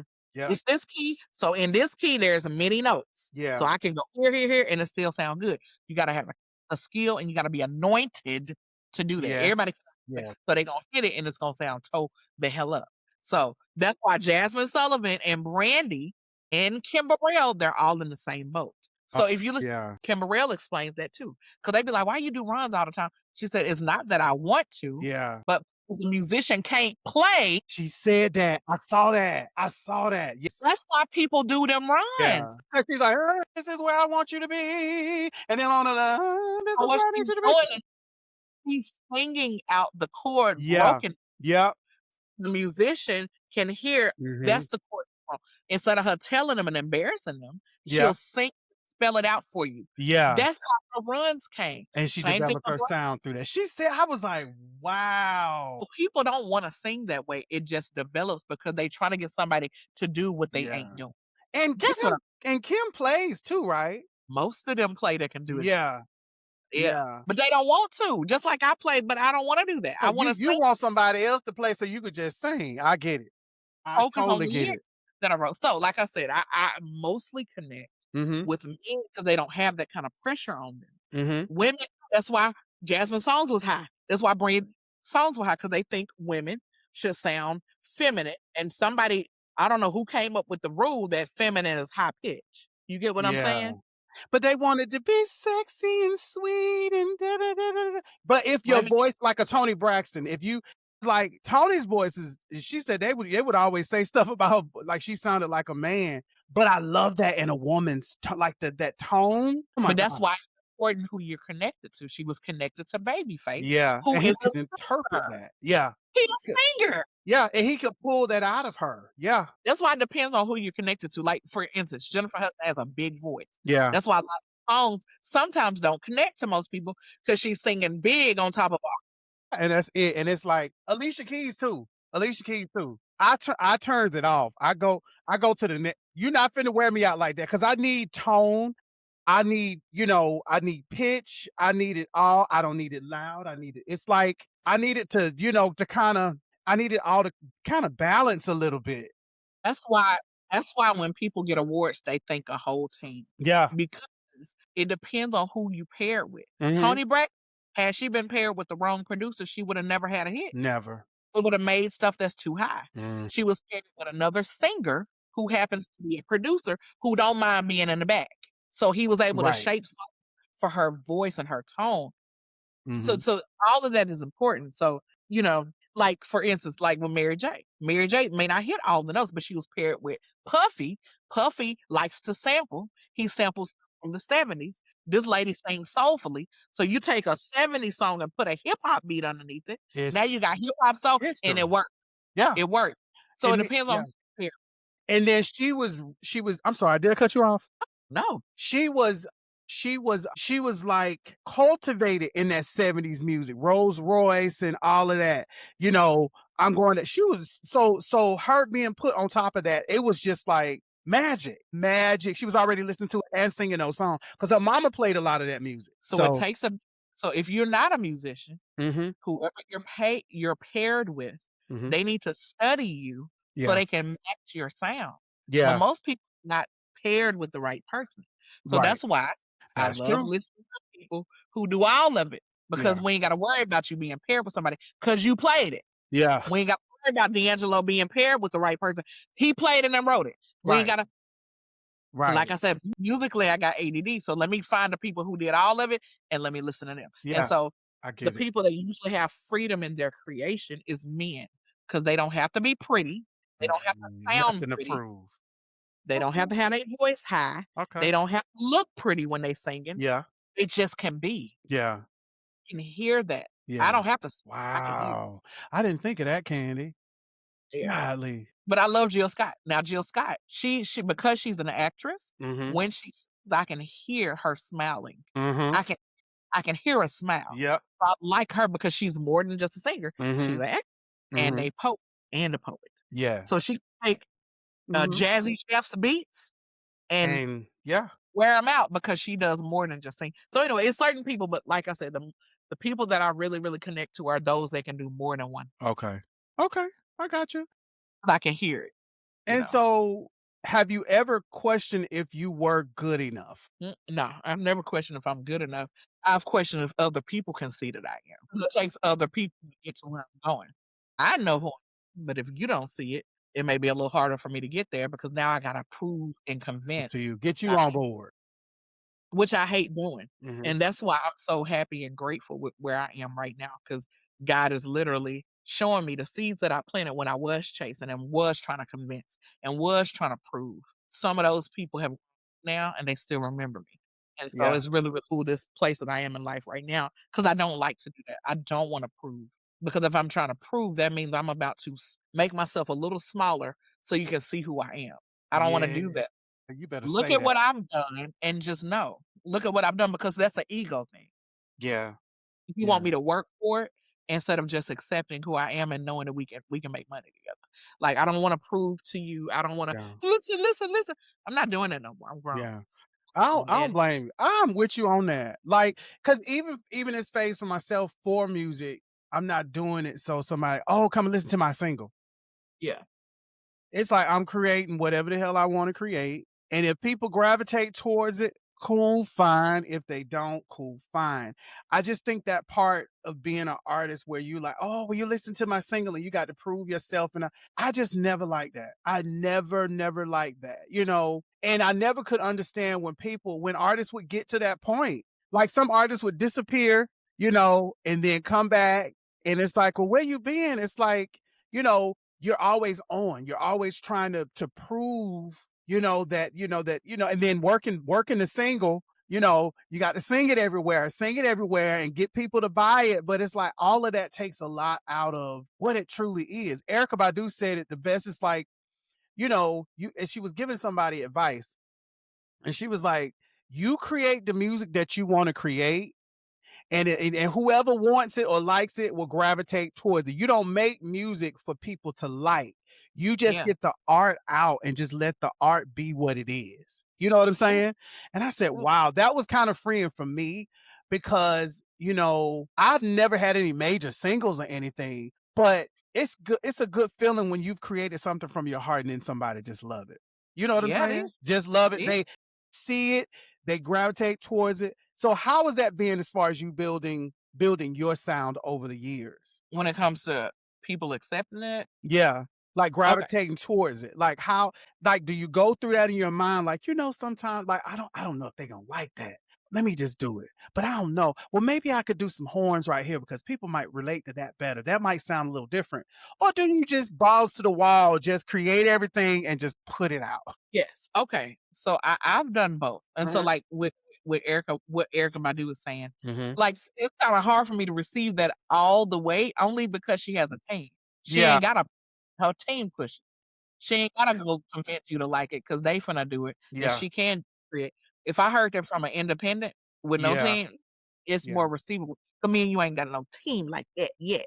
You know what I'm Yeah. saying? So Yeah. she got a team. She can just sing it, and her promoter's gonna, so Her MD can so it's musical like, director for those. I hear you, but yeah. So yeah. So anyway, but no, I've done both because I do like money. I'm one person that does like money. I'm not like a starving artist that like to. I'll be on the street until I make it. No, I like comfort. So I I know. will. I can create what people, what's popular. I've done that, and now that I have been appreciated as an artist, I'll say that, and I'll tell you more about this too. Like recently, not recently, but within the past 3 years, I Mhm. received a grant just for being an artist. I submitted my music. They liked my music and they gave me a grant and an unrestricted grant, meaning I don't have to create something and use every dollar for a project. Mhm. I can use whatever I want to. But when I applied for this grant and I submitted my original music and they gave me this grant, it kind of allowed me to start pursuing things from a passion standpoint Yeah. versus me a job standpoint. So before, and that's the dance. that artists can do. And that's why they call you a starving artist, because there's a dance you got to do. If you want to make money, you have to do things that people like. So a lot of people, that's why a lot of music sounds the same, because it's like, okay, if this is working, let's keep doing that. Versus, no, I feel this and this is what I created. So that's the dance. That's weird. So if you don't have a 9 to 5 and you're only doing music to make a living, then you tend to do things that will sell, and it's not the truth of Yeah. you. Yeah. That's true. I've been there.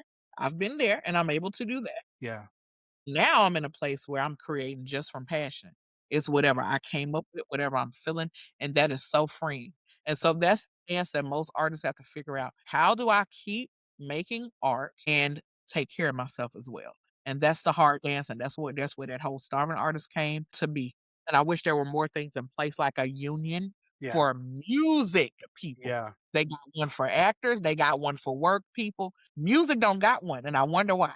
Yeah. You know what I'm saying? Yeah. If That's there was a true. union where you gotta be paid a certain amount, folk can't play with you because there's rules and regulations, Mm-hmm. that would be a little different. Yeah. Yeah. Classical folks got it because 'cause I've sang with orchestras, and they're Really? covered by, but they're straight up I wonder just why that is. I never knew that. they're just musicians, and they do music theory stuff, and I'm it's probably some underlying stuff we can talk about that can get, Yeah. but Yeah. music industry, singer, creator, songwriter, there's no union for us. So, Yeah. I have to huck and buck. So now that I have a grant, and that's kinda solidified me, really kinda gave me more confidence in who I am, the Okay. truth of who I am, Yeah. I'm able to now create just from a passion standpoint. Mm-hmm. I've always done it, but when it came to money, I would try to keep my ears to what's selling and maybe shape it that way. But I've Okay. always had not created just from my heart. Yeah. Push that too, but more so I'm gonna push what's gonna sell because I need to pay this bill. And so yeah, that's why it's important. Like I said, Yeah. I go back to a team thing. I've Yeah. never had. Yeah. You don't have a team, you're doing everything by yourself. And if you ain't got no job, then you gotta pay your bills. You don't wanna be on somebody's couch because that Yeah. creates depression because it ain't yours. So anyway, Right. you're trying to create yeah. Now let me ask you, which performance rights organization are you a part of? So I initially was a part of ASCAP, and then I Okay. switched to C because CSAC paid a little quicker, and then they had a lot of workshops when I was in Atlanta.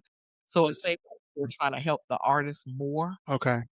So then, but then afterwards, when that kinda started slowing down, I switched back to ASCAP. Okay. Okay. And I love ASCAP because it's artist friendly. The people that are on board are artists, so Yeah. Yeah. I think I've always been affiliated with BMI.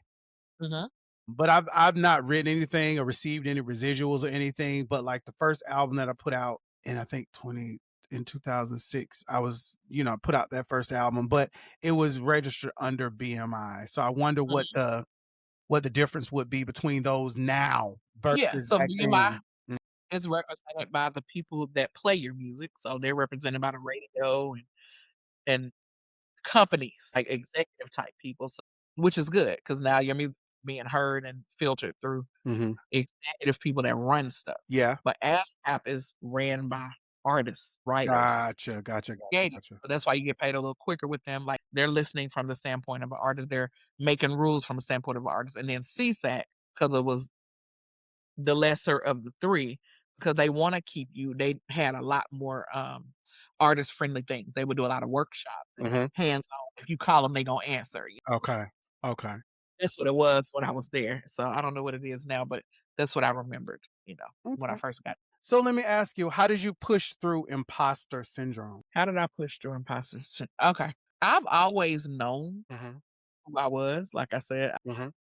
when I first came out, I was candy girl. Like Okay. I knew that I was many different flavors of music. I knew that I was super sweet. I'm a sweet person. So it kind of flowed. And then when I became grown, I'm like, I don't want to be called no girl no more. I'm candy soul.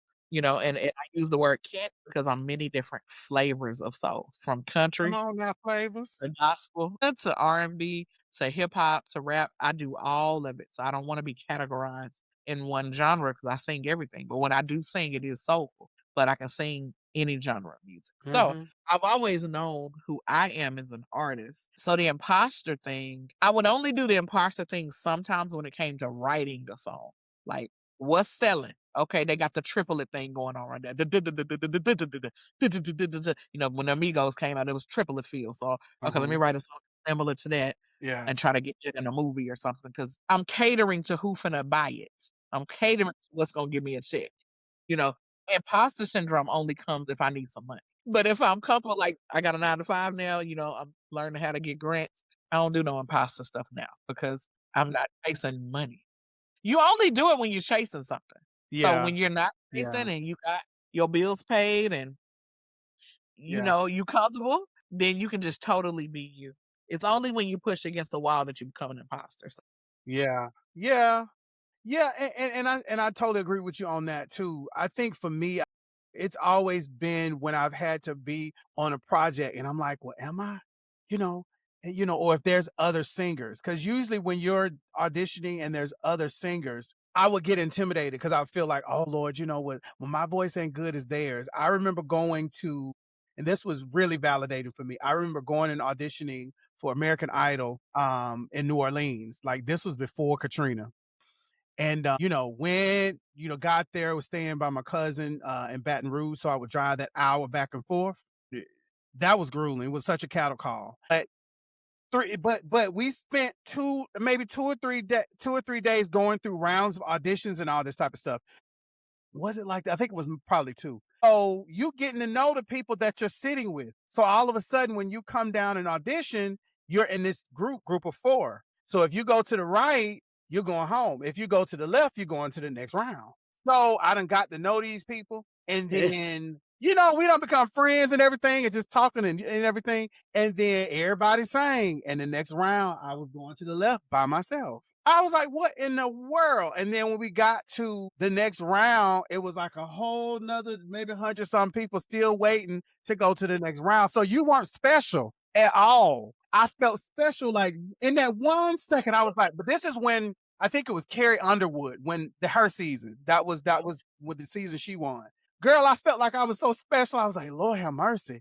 And then the next thing, I went to the next round. It was a whole bunch of other folks waiting to getting to the next round too. So it was so grueling. But I've always had that, like, well, am I good enough? Or, is my voice good enough?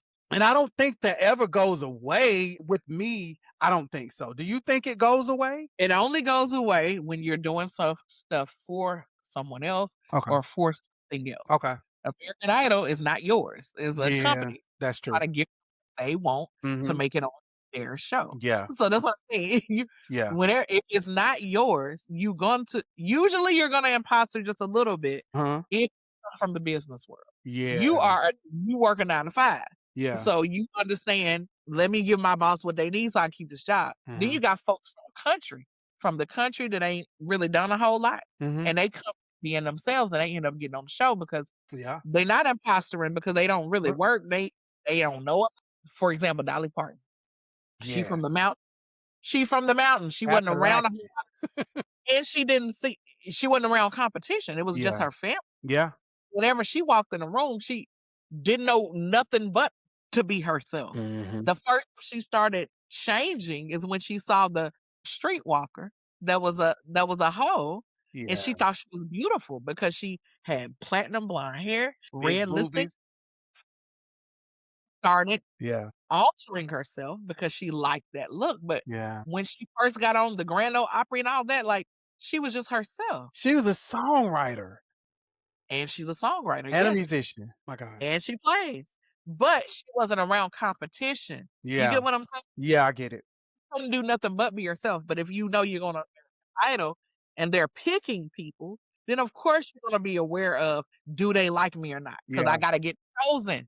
Yeah. So that's the difference. If you're going to be on someone else's stuff versus I'm just putting this on that free World Wide Web. And that's why I love where we are in life right now. We have the World Wide Web. We have social media. Just like that just got $2 million for writing a jingle. She was in her bed. Yeah. She a Pepsi. big old. Was it Pepsi? Big old girl. Dr. Pepper. Dr. Pepper. That's what it is. Okay. She don't look like what the media calls attractive. She a big black woman, dark skin, big gap in her teeth, got locks. And she in her bed, laid down, Dr. Pepper, baby, it knows it ain't right and it don't matter. because she being herself. Yep, that's true. You're But she right. put it on something that was You're free. right. You're right about that. I saw her on This Jennifer Hudson's show. You're right. I was like, this is crazy. But she didn't have to work to get on TikTok. It No, wasn't a competition. It's not no, an audition like American Idol. no. It's a turn your camera on and press record Record. and press send. That's it. So it's not, you're not competing, you're just putting it out there. Yeah, that's true. So in my opinion, Organically. Yeah, you're right about that. You're right about it that. went viral because people really, honestly, were kind of making fun of her. And those numbers went up. They were making fun and she got a gap. She was a big girl. She was in the bed. She dark. She don't got the media. It was comical Yeah, at first. But companies don't care about the why. How many views do you got? That thing went into the media. So it don't matter if you can't. It don't. I mean, does she sound like Mariah Carey? No, it don't matter. The views was up, and that's why they called her. They're like, okay, if everybody's looking at you and listening to you, if I put my product on that same channel, they gonna buy my products. Yeah. That's what I'm saying. So the World Wide Web doesn't.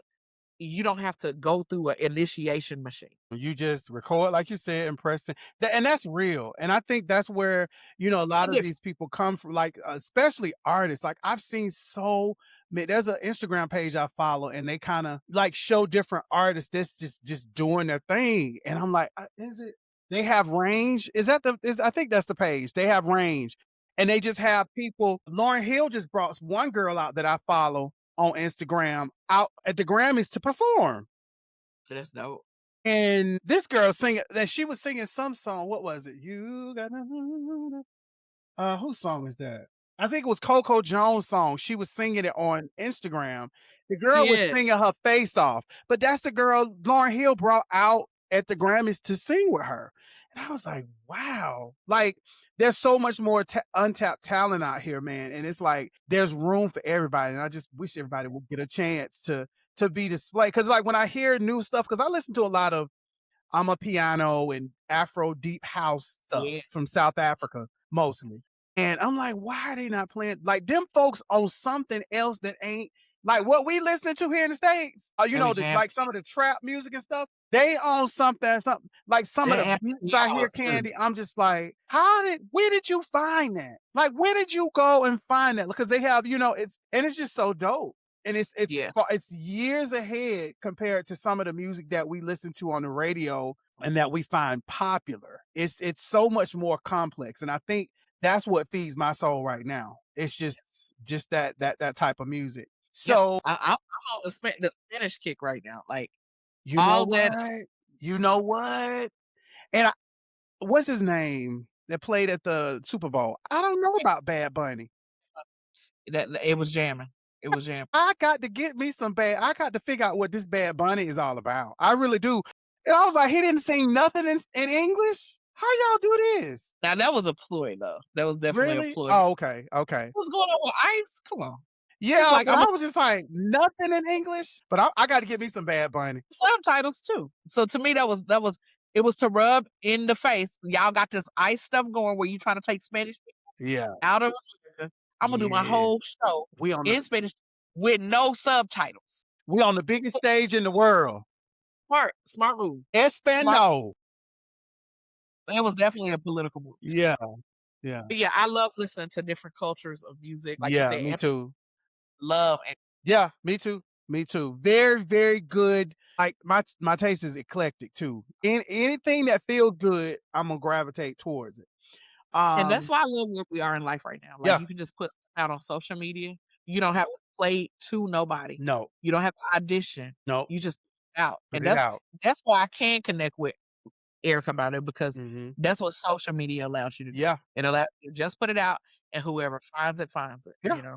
And leave it at that, for real. And you can be yourself. Yeah. So what does producing your own sound mean to you? Everything, because it's me. So it's just important that I connect to everything that I do now. It's always been that way, but like I said before, I was trying to make it to where you would like it, or everything but some stuff. Now it's just all of what I like, unless I'm here to do something that somebody else wants me to do. So no, my own sound is very important to me, because when it comes to performing, stuff get old. You know what I'm saying? Like, have you ever saw when Cisco talks about Thong Thong Song? He'd be like, dang, want to hear that again? Or Yeah. same thing, Drake 2000. Dang, y'all want to hear Hey Ya again? And it makes them Yeah. get out. Yeah, they because tired like of that's all you want to hear. But I got all this other complex stuff, But and that's this what why you it's want to hear.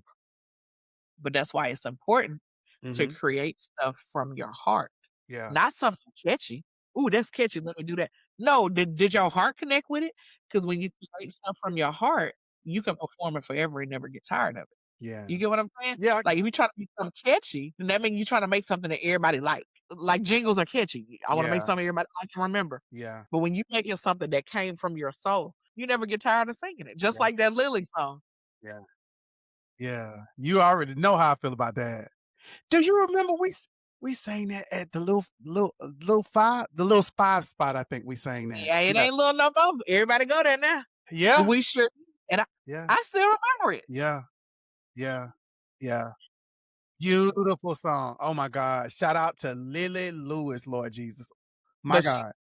she wrote it from her heart. She did. So she never get tired of hearing it because it's not a gimmick song. Yeah. It's not a catchy song. I mean, it is catchy because it just happens to be, but it ain't something she wrote to be catchy. Yeah. It just that's what she felt. That's what Yeah. she wrote. Yeah. And so when you create from that place, you'll never tire of it. So that's why it's important. Mm.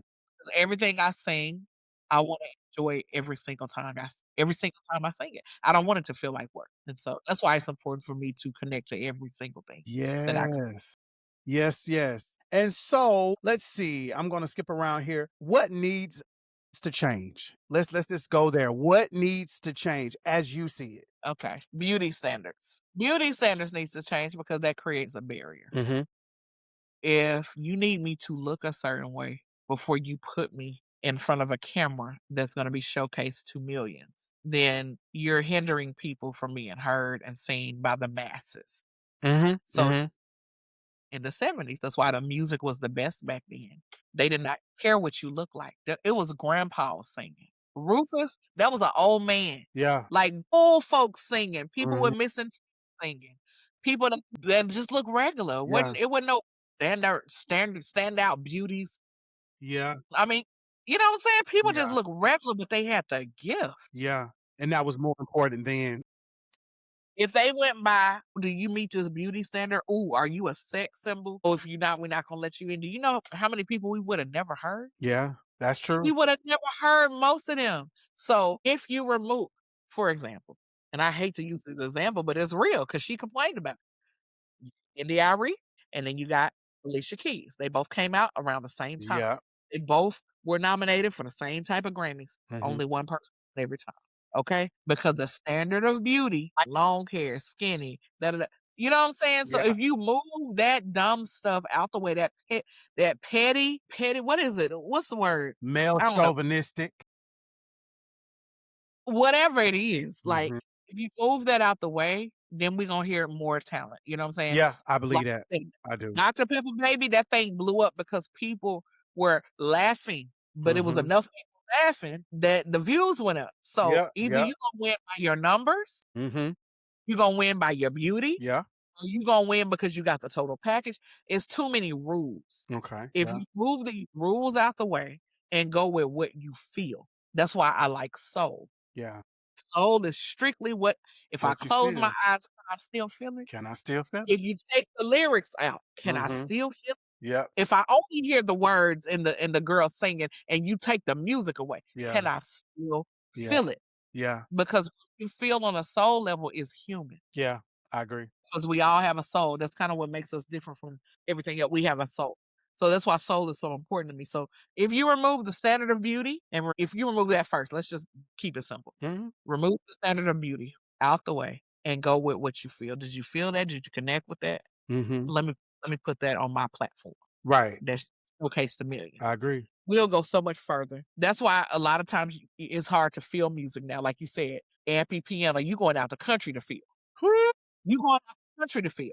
Because they don't care about that stuff over there. And the live concerts, Candy, they be getting it. They be so doggone crunk, and it be such a vibe. And they're And I'm not worried about that's what it's about like. nowadays. No. They free. So And even in house, I was just looking at somebody last night.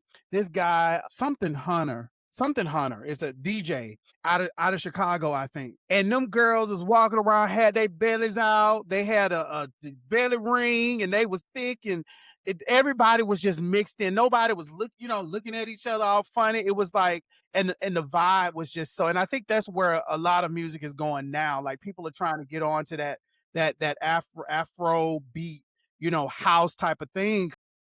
It ain't all about, the cutesy, Britney Spears, and all that type of stuff. And, shout out to Britney Spears. I love her music, but that bubblegum type of stuff, I think all of that's just like the male chauvinistic part of the music industry is where that was created. Because At one point it was. Because if Beyonce didn't look like she looked, do you think she would still be as successful? Her daddy said she wouldn't. Her daddy said she wouldn't. What? I know. Oh, wow. So he like, her, wow. Her and Kelly sound similar. Yeah. But who blew? Who blew? Her daddy said that. Her daddy said if she wasn't light skinned and pretty, wow, she would not. But he said the reason why Beyonce trumps, if you move her beauty out the way, that lady is a workaholic. Yeah, her work ethic. She'll outwork you. Yeah. You know what I'm saying? Yeah. But even if she didn't, her beauty still wins. So he's honest about that. And I love when people are honest. Yeah, he and it'd be harsh because I watched the podcast on him and he was laying some. Yeah, even with how, like back in the day, like in the 90s, they wasn't showing them big women that was singing the hooks. They had a skinny girl in the video, Black box, but it was a big sister. That's what that was, black box. Yeah, it was a big sister on the mic blowing. Martha Walsh. Yeah, yeah, yeah. So they still wouldn't let you in front of the camera, even with house music. And the thing that I love about house music that joins everybody together, it hits every beat. So white folks clap on 1 and 3. Black folks clap on 2 and 4. Okay. House music 1, 2, 3, 4. All the way through. So it get everybody. That's why. Like musically about, the you musically. Better school us, Candy. All right. The music theory reason why it joins so many people together is because it catches every rhythm. God. So it don't matter where you're from. Don't leave nobody out. Nobody's left behind. Boom, that's R&B. Yeah. That's why everybody feel that. It ain't country. Boom, boom, boom, boom. It ain't that. Yeah. It's everybody can dance to that. Everybody can dance to it. Move on, you still on beat. Yeah. So, well, you're so crazy. That's what I'm glad you said that because I never thought about it like that. Because everybody loves house. Like if you don't love house, there's something wrong with you. Something wrong with you. So tell me, top 3 skills aspiring producers should master. Okay. All right. So to me, producers are the people who pull everything together. You got composers, they create the music, but a producer is a person that will pick the composer, that will pick the singer, and that will pick the writer. That's why Puff Daddy is a producer. He did is a producer. He can pull people together. He may not have one lick of talent, but that is a talent in itself to pull people together and put them on top of something. So if you're talking about producers, a skill that producers should have, they have to listen to everything in order to, because producing is about pairing. Yeah. You have to be able to listen to everything. So like I said, we'll go back to P. Diddy. P. Diddy listened to records. That's how he was able to hear his music and put it underneath. It was all the that's Juicy Fruit. He's able to. Is that M2 May? Right. But the only reason he was able to do that is because he listened to all kinds. He did. Yeah, you're right. Same thing with Kanye. Kanye ain't creating nothing from scratch. He taking somebody's song that's already been recorded and done and put beat underneath it or slowing it down or chopping it and speeding it up. He's taking already created creations and doing a derivative. In order to do that, you got to listen to everything. The skill to being a great producer is listening to everything with no barrier. No barrier. Okay. You can't have a barrier. Oh, well, is she pretty and light skinned? And I listen. Yeah. No barrier. You press play. You let your ear. Yeah. You're right. You're right. So about to me, that. number one skill being a great producer. And then the second skill of being a great producer is knowing how to bring different worlds together. So that means you have to pretty much be great at A&R. Like you got to be great at knowing this personality with this personality, or great at coming in between two work personalities and being one that people respect so they can work together. Okay. So you have to be really good at PR. I mean, not PR, but HR. HR. Yeah. HR, because what an HR person does is hire the perfect person for the company. That's it. You're right. So that's a skill that Talent you have. acquisition. So you got to be able to put different talents together Yeah. to create a masterpiece. Yeah. So that means you can't be biased. No. You got to be one that listens to everything. And pay attention to everything. And you have to be one that people respect, because if you bring in people together that do different things, you don't respect the person that brought us together, then we may not work. So if I respect you and you say we need to work, I respect you and I'm going to do it. So you got to be one that gets respect. You got to be one that listens to everything, and you can't really have too much of a bias. You got to have HR skills. Yeah. Those are 3 things, in my opinion, to be producers. Well, you heard it there, y'all. And for if you're wondering what A&R means, it just means artist and repertoire. So just in case, and just Google it if you have a chance or you're curious about it. So and HR, everybody should know what HR means. Yes, and HR. I never thought about that. I never thought about that when I've had to put stuff together, and then when I ended up working with you and Matthew, that is a skill, Candy. That is a skill. Human relations. You feel like knowing that. But sometimes it wasn't always work, because there was one time. Remember that time I think I had a soprano one time, and she was flat during one of our performances. You remember that? Of course, I had to sing with her. How could I forget? Lord Jesus, bless her heart. She was sweet. But Lord, she was flat as a pancake. Lord Jesus. And she was singing loud in the mic. Sweet does not get the point across. Jesus. Teach. I don't need you beside me wrong. Because as a being in the background, they're not picking which one is. Y'all sound bad. Yeah. Even if I know if one person off, we all sound bad. So that's another reason why I teach too. Yeah. Like, yeah.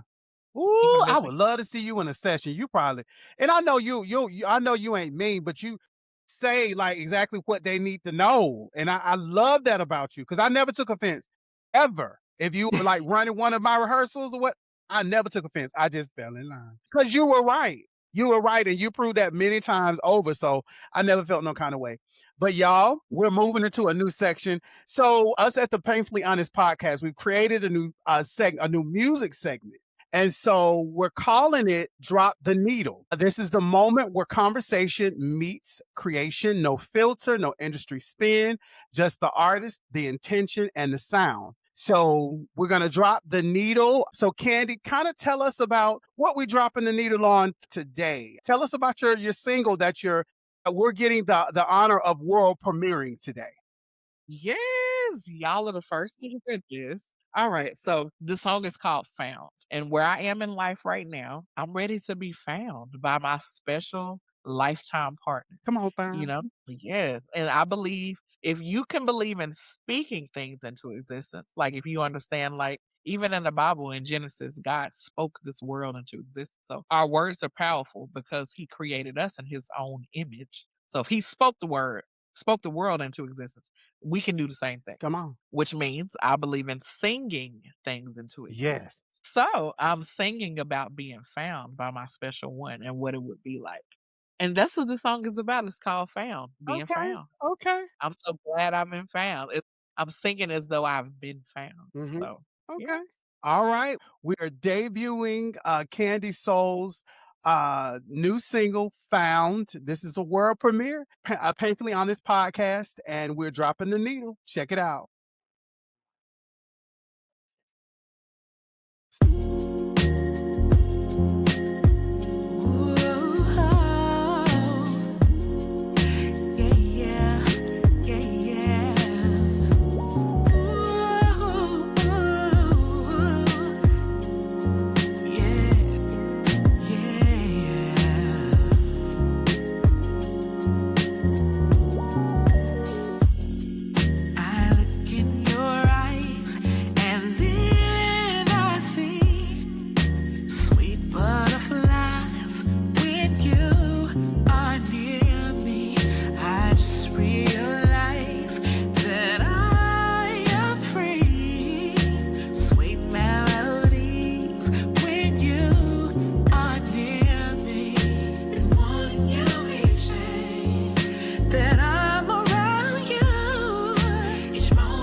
So I done listened to this song, like, and I'm like, Lord have mercy. Like, I love it, Candy. I love the vibe. The sound is just all inclusive, like just the other different like background vocals in it.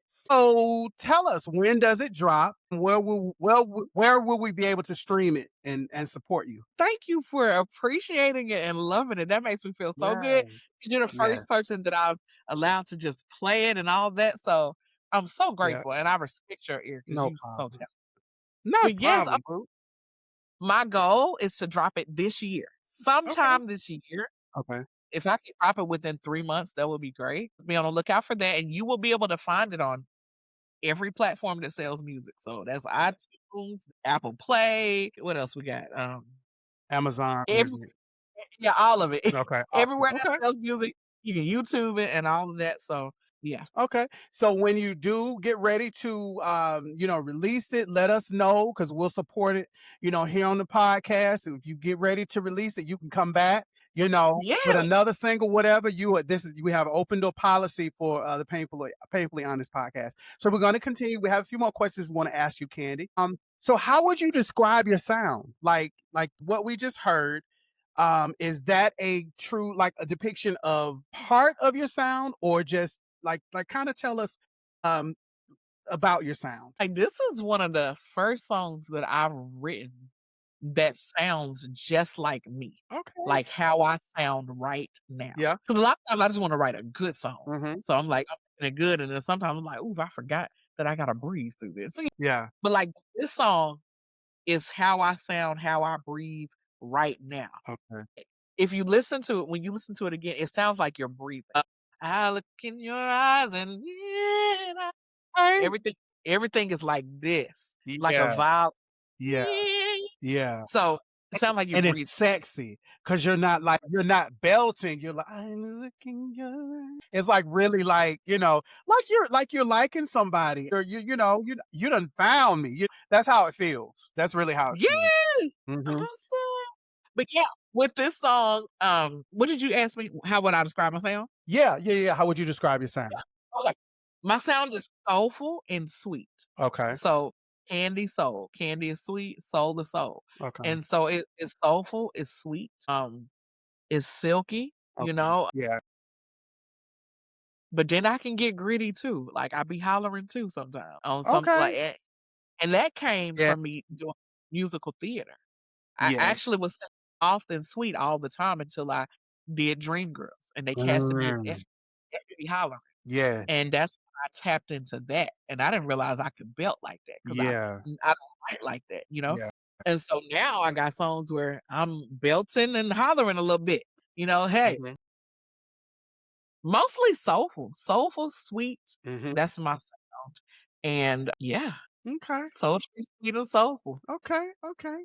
And so would you say it's emotion first or structure first when you're writing? I'm a melody first girl. So before words even come, I hear Yeah. the melody first.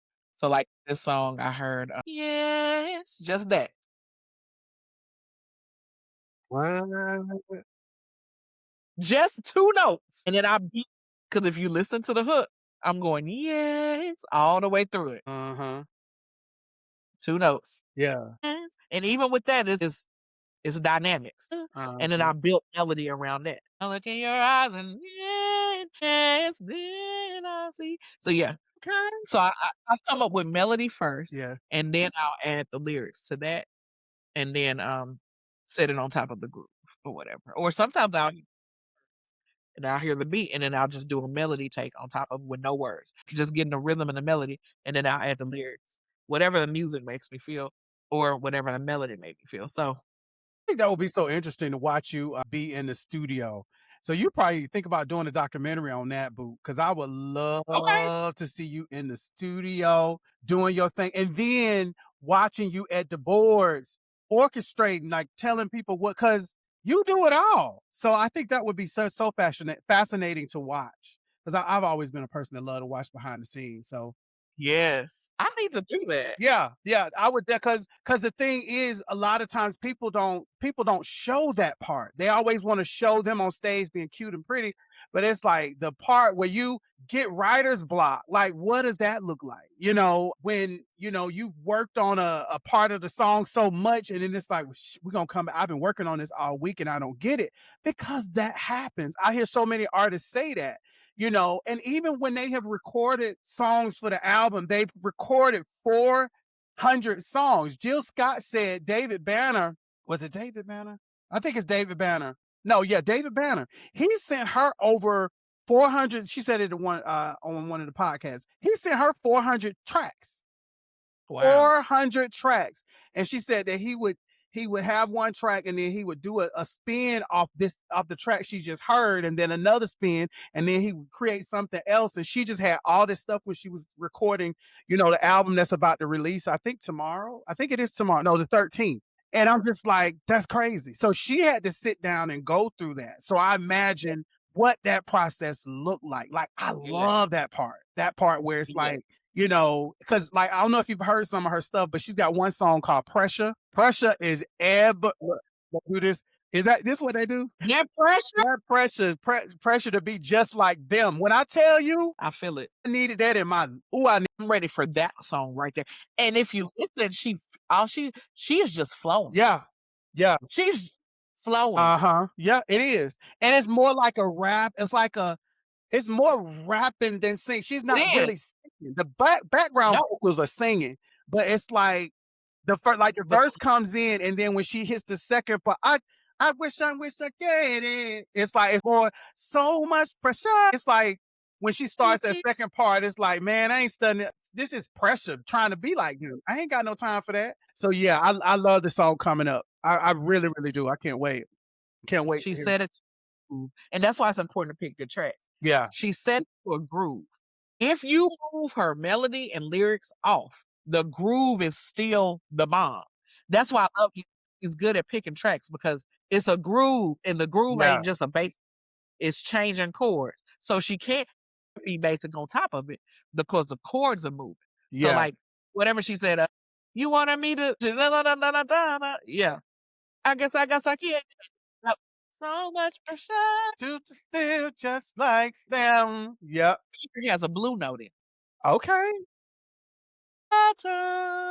She goes to a blue note because it catches that groove. But the melody does that in some of her, and most of her music, like, it's a groove, but she kind of play in between it. You know what I'm saying? I love it. I absolutely love me some love. We love you over here, Jill Scott. Yes, sir. Yeah, poet. Yes, yes, sir. And she said that she was not really a singer. She's like, oh, well, let me see. It was like not something like, oh, I'm a singer. She's like, she just let me try it and see, and it just clicked. And I think it's just dope, just totally dope. It is. And that's why she can ride that groove like that and not care so much about melody. She's a poet, so it's about her lyrics. Yeah, she talks about being accepted. Yeah. Oh, you don't accept? I guess I get it. Yeah, so much to appear like to be just that's like poetic. Yeah, and it's like I ain't putting no thought in it. It's like pressure. Okay, I done moved on. I'm not like caught up in it, and I love that, because it's like, it ain't important. It is not important. So hold on, I can't wait. But so what does your process look like from blank canvas to final track? Just the best way you can summarize. You ain't got to tell us all your secrets. So it's melody for me first, always. Okay. So like, if it was a blank canvas that I have no track, it's usually I hear a melody in my head. What does that melody make me think of? Is it a happy melody? Is it a sad melody? Okay, it kind of shapes what I'm gonna write about. So if it's, that sound happy to me, so the song is most likely gonna be happy. But if it's okay, that's gonna have some intensity to it. So to me, I honestly believe the original language was melody. Really? I just folks walking around like, because in a that's why people be like, change your tone. Yeah, they not saying change your words. And you change your tone. And you know what, too? When you hear, like, sometimes, like, when I'm with my I have a Liberian friend, CIA, and one of my best friends. And when they get together and they talk, it's like how you hear Jamaicans talk. It's like in a And I kind of agree with you on that, because when you hear other people talk, and like even Spanish compared to Jamaican, the way that they talk is almost very melodic and musical to me. It's always been like that to me. So I totally agree. I'm gonna shut up now. Yeah. But no, you can tell when somebody mad at you, even if you don't know what they're saying because of their. That's why melody comes first for me, because anybody can get it. It don't matter if you speak my language or not. It don't matter if you're a baby Yes. or a grown person. Certain tones, like you said it earlier, without even being aware that you were saying it. Certain tones produce certain emotions. Remember you said that? Yeah. Like I can hear certain stuff and it makes me feel like this. It ain't gotta have no words. A chord. Yep. A chord. Yep. You're right. You're right about that. And that ain't but different tones together. Yeah. So, and that's why I come up with melody first. And then the words come if I'm going from scratch. But I love being able to like go through tracks and pick what I feel and then listen to the track and whatever the track makes me feel. Yeah. I'll write it. Like I did a song called Mars Meets Pluto. When I heard the track sound like outer space funk soul to me. Yeah. And And it's ooh, like that you were sounds looking around when you were singing it. yeah. Like, like they were just right there in front of you. It sounded galactic. So I call it, if I had to put that into a genre that I create, I would call it galactic soul. Okay. Because it sounds out of it got the little charms. The charms sound like stars, you know? Yeah. And so what I wrote a Yeah, song called Mars. sparkling. Okay. Yeah. I wrote Mars, and I related the making love experience to the cosmos, the Should have Milky Way. brought that. I would have played that too. You have to bring that next time, okay? I was like, can I give you another one? So Like, look, next time, because this is the first time we played music on the Painfully Honest podcast. We bring all. We'll just play it. Like we'll have a listening session. but yeah, Mars meets Pluto. Okay. That one is, I wrote that to a track. So I heard this. Okay. I was in a writing session, not kind of like a session. I don't know if you remember this guy named Chris Starr, but he lives in Atlanta. He's wrote for Mariah Carey and all these people. He got a dope studio in his house. Beautiful Really? studio. Ooh, that's one And of the most beautiful. Chris who? What's the name again? Chris Starr with 2 R's at the end. Chris Starr. Christopher Starr. He got a studio in the bottom of his house. That's one of the most beautiful home studios that I've ever seen. It's beautiful. Okay. We were there and he was putting like writing teams together or whatever. Okay. And so I was there by myself one day and we was listening to tracks, and he had left the room or whatever and different tracks was coming out. And then that song came on. I mean, that music came on. I'm like, whew, I don't hear that for nobody but me. I don't know if I can write that for somebody else. Yeah. It sounded like me. I was writing for others, you know, so I was just a writer. Like I write it, sing it. Yeah. But when I heard that track, boom, boom, boom, boom, boom, boom, boom. It had that funk, that soul, it had that bloom. It changed chords like I like it, because I don't like no basic loop. I needed to change too. It had a bridge. It was funky. Oh, so good. And it was so me. Yeah. And it just so happened when he told me, when he came back in the room, I said, who did this track? Because I'm so sorry. I know you want us to write for other people. But I want this. I don't hear this. I don't hear this for nobody but me. And if I can't have it, let's move to the next song, because I'm gonna get emotional about it. Yeah. Like I felt connected to it. Yeah. And when he wrote it, his name is LT Mo. When he told me who wrote it, I had already worked with him because I was working with an artist that he was working with, and I was training her vocal. And I'm like, oh, I know him. So I reached out to him, and he's done stuff for he did that song. It was in my head. Anyway, he had a song that pretty much won a Grammy. Wow. I don't know if he'll give it to me because he up there. Yeah. But Yeah. he was like, Kenny, that's fine. Yeah, you can have it. You can have that or whatever. I can. But he gave me the track, and I wrote to that track, because when I heard it, I could already see what I wanted, because the music painted a picture. And so from what I heard in my head, it sounded like stars. It sounded like the galaxy. It sounded like deep funk. So I'm like, ooh, I'm gonna write about the making love experience, and I'm gonna relate it to the cosmos, because there's so many things that sound like making love, like the Milky Way. Okay, that sound like Okay. the black hole. Like it's so many things. You know, you got Pluto. Yeah. Pluto is the coldest planet. It's so cold that they don't even consider it a planet. But if you meet Mars and you bring it together, I can make you come back to life. Like I was thinking very. Okay. I was using out that. Yes. Like even love. come on.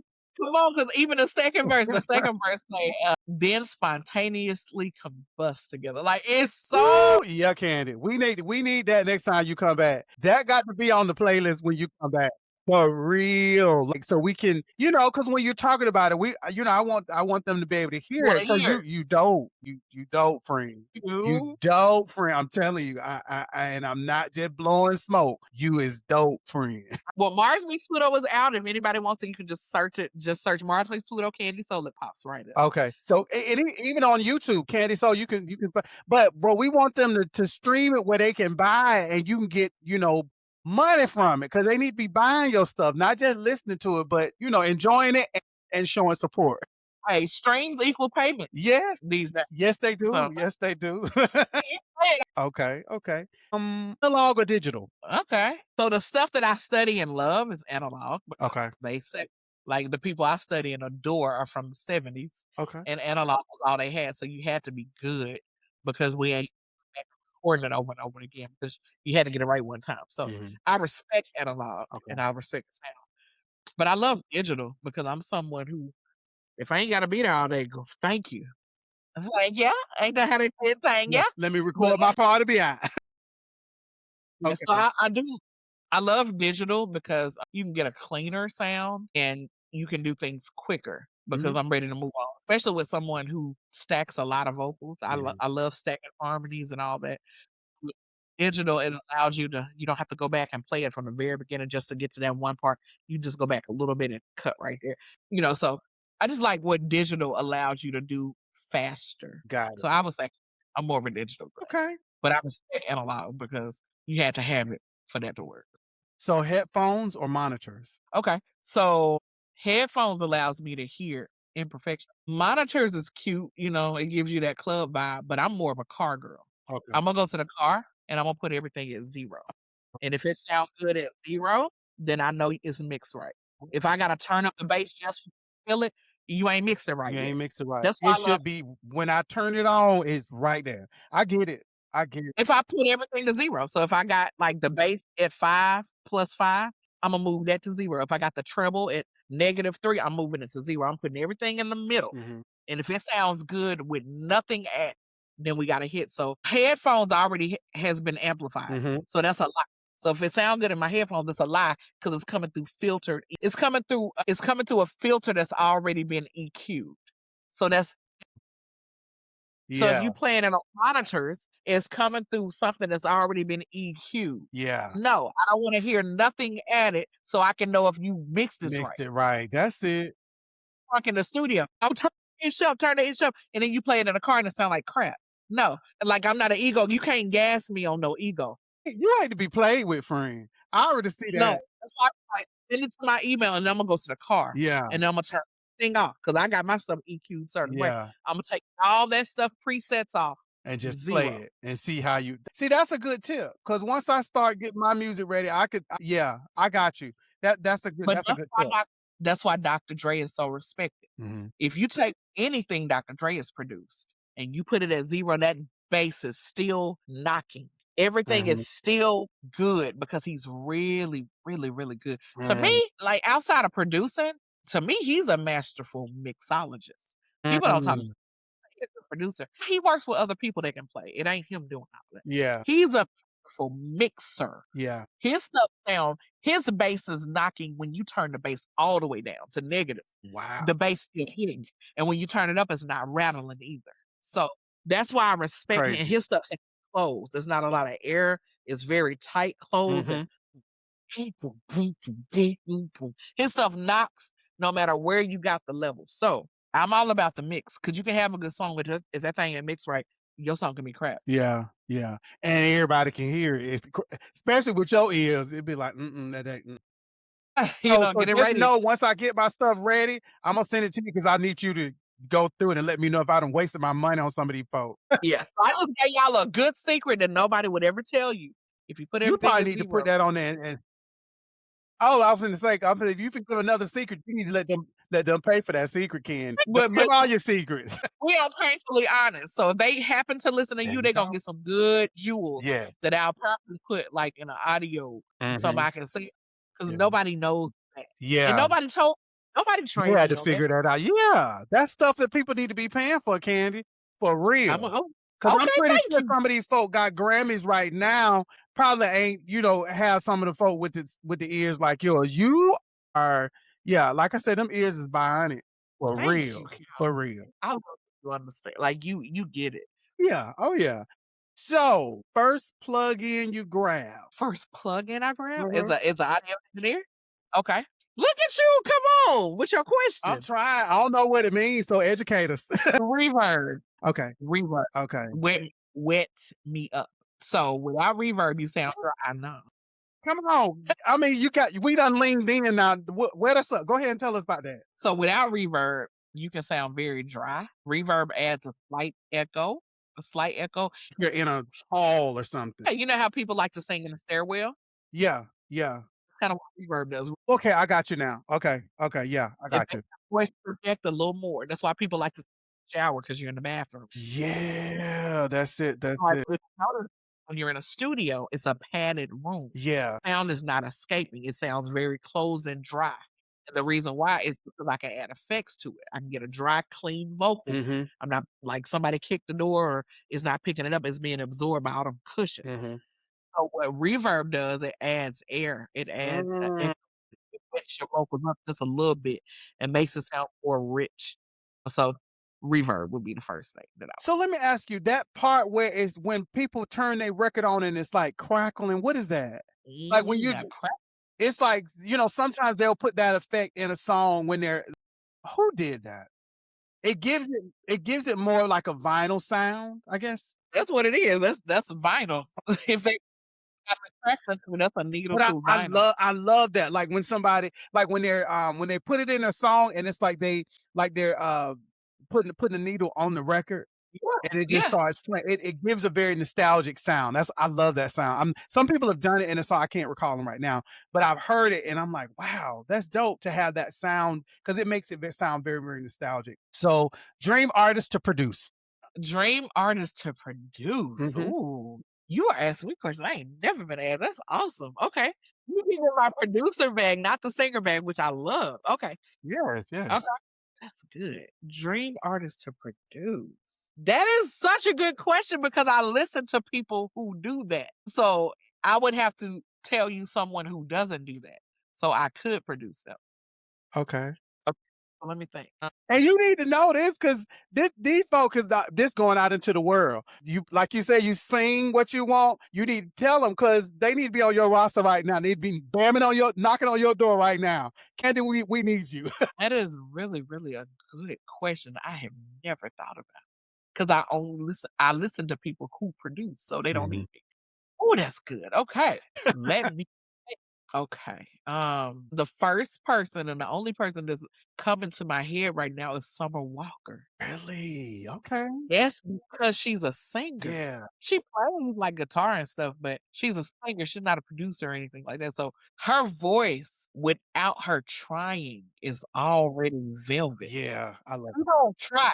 Honestly, Yeah. it's just there. Like she barely moves her mouth. Yeah.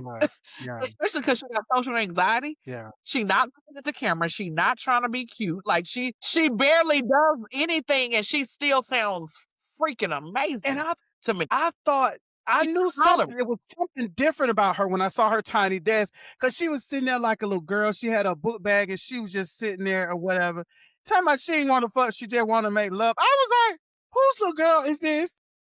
Her voice is so it's already there with Yeah. with no Emotion. No. Yeah. She's not emoting or anything. And you get it. You get it. Yeah. if I produce her, her voice is already there with no effort. So imagine if you add a little bit of effort. You'll be freaking you finna surpass Yeah. most. Because everybody's going to feel it. Everybody's going to feel it, right? They feel it now. Yeah. So like Yeah. if because her face be I'm talking about dead Period. face. Dead face, she not doing no smiling. She just Mhm. she barely opening her mouth and you can still feel it. Yeah. What Yeah. who are you? Dan got the You nerves know, to pull out a guitar, looking the same way. looking bored as all get out, looking scared. But if you close your eyes Yep. it sound like she right in your ear singing. Yeah. It sound like she done lean right in and she singing right to I'm gonna you. have to watch her Tiny Desk tonight. I really feel it.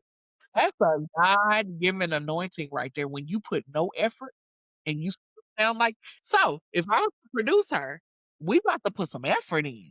And like a little piece, you put a little effort in that. If it already sound at 100 without you doing absolutely nothing, you're not smiling, you're not frowning, you're not even good. Yeah. Like you just holding a stuffed animal. If we put a piece of effort on top of that, Right. you better get out of the awards. Yeah. You actually look at the audience and smile a little bit. It's gonna change the dynamic of your time. I would love to produce her. That would be so. And I get her because I got social anxiety. That has developed the older I've gotten. It's a trip. I didn't have it before, but now that I've gotten older and I'm able to read people quickly, it's I got social anxiety. Let me get back to my home by myself. So I get her. Let me get away from you. Somebody said that the other day. It's I don't people well. I don't like peopling. Yeah. I was like, Because across the peopling. room, I would have figured you out and you would never know it because I'm so sweet. Yeah. But I done felt in my. So because I get her, I know how to produce her. Yeah. Because I am that too, girl. And so we would work very well together because I get her. All right. So Summer Walter, it's been put out into the world. CandySoul, she want to produce you. So if anybody can make that happen, link it up, let us know. We'll try, and we definitely will support. But that needs to happen. I want to see that happen. So we need to work on that for sure. Yeah. One word for your sound.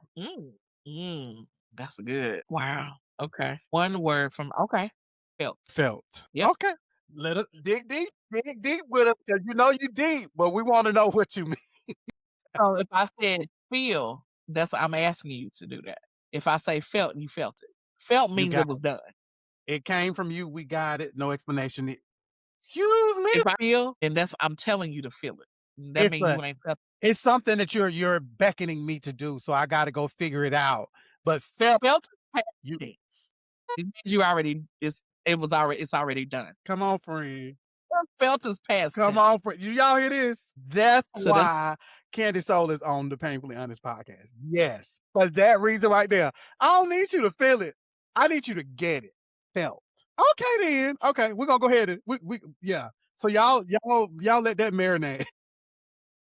Okay. And so one word for you behind the boards. Okay. Behind the boards, perfectionist. Because whatever I do behind the boards, when it's done, it's ready to go out. So I cannot play around. I can't be humble. I can't, I want you to think I'm sweet. I can't play none of those games because when I get done behind the board, it's going out into the world. And once it's out into the world, you cannot retract it because once they got it, they can duplicate that. Yeah. Okay. So I'm a perfectionist behind the board. Like I need the fades to be right. I need the amplification to be right. I need that run. If you can't hear with us, amplify that. If that's too high, I don't want it crackling and tearing up somebody's speakers if they got subwoofers. So we got to bring it down.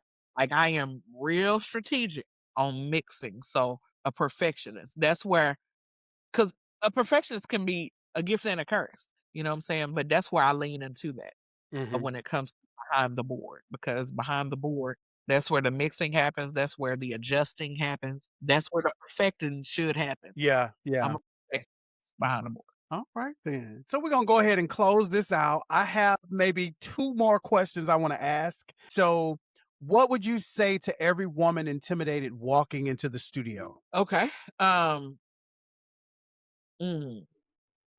You should work on that. Because whatever you do in there, if you're under someone else, let's say you are under a record label, no one there could possibly get put out. So you would need to work on your intimidation, because if you're intimidated, that means if you say something and someone else disagrees, if you're intimidated, that means you will let them overpower you. And you know your audience. There's one thing I looked at where Mary J. Blige was in the studio. It was her and P. Diddy and somebody else. And she was like, no, it was her ex-husband, Kendu or somebody. Yeah, Kendu Isaacs. And she was like, that don't sound right. She didn't have the word for it. She didn't have the vocabulary. I remember. But she knew it didn't sound right. Now, they the ones that got the vocabulary, so they can be cocky. And they were being cocky with it. They were like, it is right. And she said, no, I know my audience. I know my sound. And she said, I need to hear that raw grit. She wanted imperfection added back in. They were trying to make it too perfect. That's why AI may not win, because people, if it's too perfect, it removes the soul. How their connection to the music. That's what it removes. Soul Yeah. is human, and humans are not perfect. Right. That's true. Robots are perfect. You train them to be perfect. Humans are imperfect beings. That's why I love soul music, because soul music just is. You know what I'm saying? Yeah, The wrong I notes, understand. I'll feel it. That's why I'm kidding. Again. But Mary J said she knew her audience and she knew what she heard. She didn't have the vocabulary to tell you exactly what word is. Oh, it's a post-faded delay at Mark 3. Pull that card out when you start trying to act like I'm stupid. Because that's how she said it at first. She said it was some shit on it or something, she said, but he was A-B in the track. He didn't want her to know what version of the track that they recorded, because he wanted her ear to tell her. But she was like, no, it's like, she was like, it ain't, because it was All of My Love, the drums, I think the bass. And she was like, there's no life in it, because it was doing do versus do. It was just, and I was like, wow. And that was deep. And it made me appreciate her even more, because I was like, this girl know what she talking about. She know what she talking about, but she did not have the vocabulary, and it didn't matter. Had she been intimidated? And they said, girl, what is you talking about? You sound stupid. Yeah. Now, when you play me like that, because I'm going to say it like her at first, something don't sound right. I don't like that. Let's go back to the other. If you like, no, it's the same, then I'm going to go theory on you. Yeah. Okay. The first one heard, the second one is staccato. Give me the staccato one. Yeah. And that's when the men get to crying, when I go there, because you tried to play with me. They tried to play with her. You got to put across your lap and whoop him, because it's like, I told you. But she said, y'all sitting here looking at me like I'm crazy. I told y'all that something ain't right. And you see how she started getting frustrated? Because they played with her. Had they just said, okay, and went to, just say okay. Yeah. It ain't wrong, and dude. let's figure it out. Like, explain to us, like, what is it? Or it'd be more of a conversation versus just shrugging off, because they kind of did. But then I'm saying, if you're A-B in it, and I get what he was saying, because he wanted her true ears to hear what, but yeah, it was, because that's what I was thinking at first. Like, Mary, what is you talking about? It sounds fine, but it didn't. It was really something different. So yeah. And then it forced her to explain. Like, the more you fight, the more she got to explain. And that's why she started getting frustrated. Yeah. And she's like, okay, y'all trying to fucking play me. Yeah. That's when she got the cut. She did. She really did. She got upset. I know my audience. Yeah. I know you ain't got no audience, because you got an artist. That's when it started getting disrespectful. Yeah. So it's better to kind of work with the artist initially, because you play with me like that. I'm gonna do the let me not say dumb singer, because that's what they look at you as when you don't have the vocabulary. Oh, that's because you don't have the vocabulary to say exactly what it is. Yeah. You just know. So I'll play that part first, because I'm coming in as a singer. I'm not coming in as a producer, and I ain't coming in doing what's your job. That's why you've been hired. But you playing with me. Now I'm finna use the vocabulary that you understand. Oh, okay. Oh, you want to play with me? Okay, staccato. Give me that one. Cause when I get to that point, you probably don't know what that is, because now I'm talking theory. Yeah. What is staccato? Right. It's when the notes cut off. You playing slurs. No. That's a slur. Right. I want. That's a staccato, baby. If you don't, do we need to fire you and hire someone else that knows what that is? Because now you playing with. Because time is money. Time is money. You should have listened the first time when I said play the up. Yeah. Yeah. Because you're not the artist. That's true. That's true. And if you're going to give me pushback, don't give me the kind of pushback where you're trying to act like I don't know what I'm talking about. Give me pushback where it's a suggestion. Yeah. When I would suggest that you listen to, you better be nice. Yeah. Not, then I'm going to come over there where you are. And you don't want me to do that, because now I'm going to do it in front of your male friend. And cut your finish them. And then we're going to laugh at you tomorrow and years to come. Yeah. Because woman bred you for filth. Yeah. Yeah. You know? Yeah. And you ain't paid. That's true. Because I'm going to don't give him nothing. Because he ain't do nothing. So anyway, I love that even in her non-knowledge of vocabulary. She's able to get her point across. She was. And they sent her blood pressure up in order for her to do it. Because she's about to go there. In that chair, doing this right here. I know woman. You get a woman. And she started. Or I said what I said. I said what I said. Like Beyonce. They said we can't do it. Yeah. They should have just said, yeah, yes, ma'am. Yeah. And then went it out. Yeah. But they started giving her that lip. Well, it's impossible. She said, How can them pick up the piano and put it on the stage. I was like, how about that? I had never seen her like that. I was like, wow. But it was real because she, at the end of the day, she's got to be happy because all this stuff she paying for. So, and she only got like that because they argued with her. Yeah. Had they said, okay, yeah, she would have went there. yeah, that's But they have given her all these excuses. She said, pick it up. So then you saw them eyes get bucked, and now she got to sit up a little bit. Yeah. Quit making artists go there, which is why I always go back to it is important to have representation that gets you so they can say it for you and you can still be the cute artist sitting pretty. Yeah. I prefer because when I go into that mode, I turn into a dude on you. You don't even see me as a girl no more because now I'm coming on your level. I'm getting your face. I ain't cute no more. I don't care what I look like. Otto, I ain't cute no more. See, before I was in there, I'm sitting there like, so you arguing. So now I'm sitting up a little bit. Like, pay attention to body language, baby. Yeah. That's why I said HR is important, human relations. Yes. If she's set up, she getting a little pissed. Yes. So then I'm leaning here. Okay, so now I'm standing up. Okay, Yeah. So you can okay. My voice ain't got deep. I done laughed so much with you, honey. Jesus. All right. So tell us where we can find you, social media, all of that. Let us know. Yes. Okay, you can find me on Instagram, CandySoul Online. So CandySoul. So think Skittles and soul music. One word, capital S. Because Calvin, you already know. You've always spelled my name correctly. Calvin Payne together, capital P. Baby, you already know. Get it right. So capital C, capital S, it is together. It's spelled the regular way. Ain't no cutesy with a K and an I and all that kind. Skittles and soul music. Skittles and soul. You know, just think that and you will remember who I am. You're so funny, girl. So CandySoul online. So you can find me on Instagram. You can find me on Facebook. The same thing, CandySoul Online. That's my artist page. If you want to find my personal page, is Cheryl CandySoul Humphrey. But just CandySoul pops right up. Same thing with YouTube, CandySoul Online. Everything is marked online. Gmail, CandySoul Online. Yeah, Twitter, CandySoul Online. Okay. And so what I'm gonna do when I post everything, I always put everybody's information in there so people can, get in contact with you. However, but if you can't find her or whatever, just reach out to us, Painfully Honest Podcast, and we'll get whatever information we need to get over to her for you if you can't get in contact with her for yourself. So tell us what's coming up next, projects, movies, stage plays, sitcoms, game shows, more Candy Butter, because we didn't talk about Candy Butter, so I want you to talk about Candy Butter too. Okay. So I do want to mention this.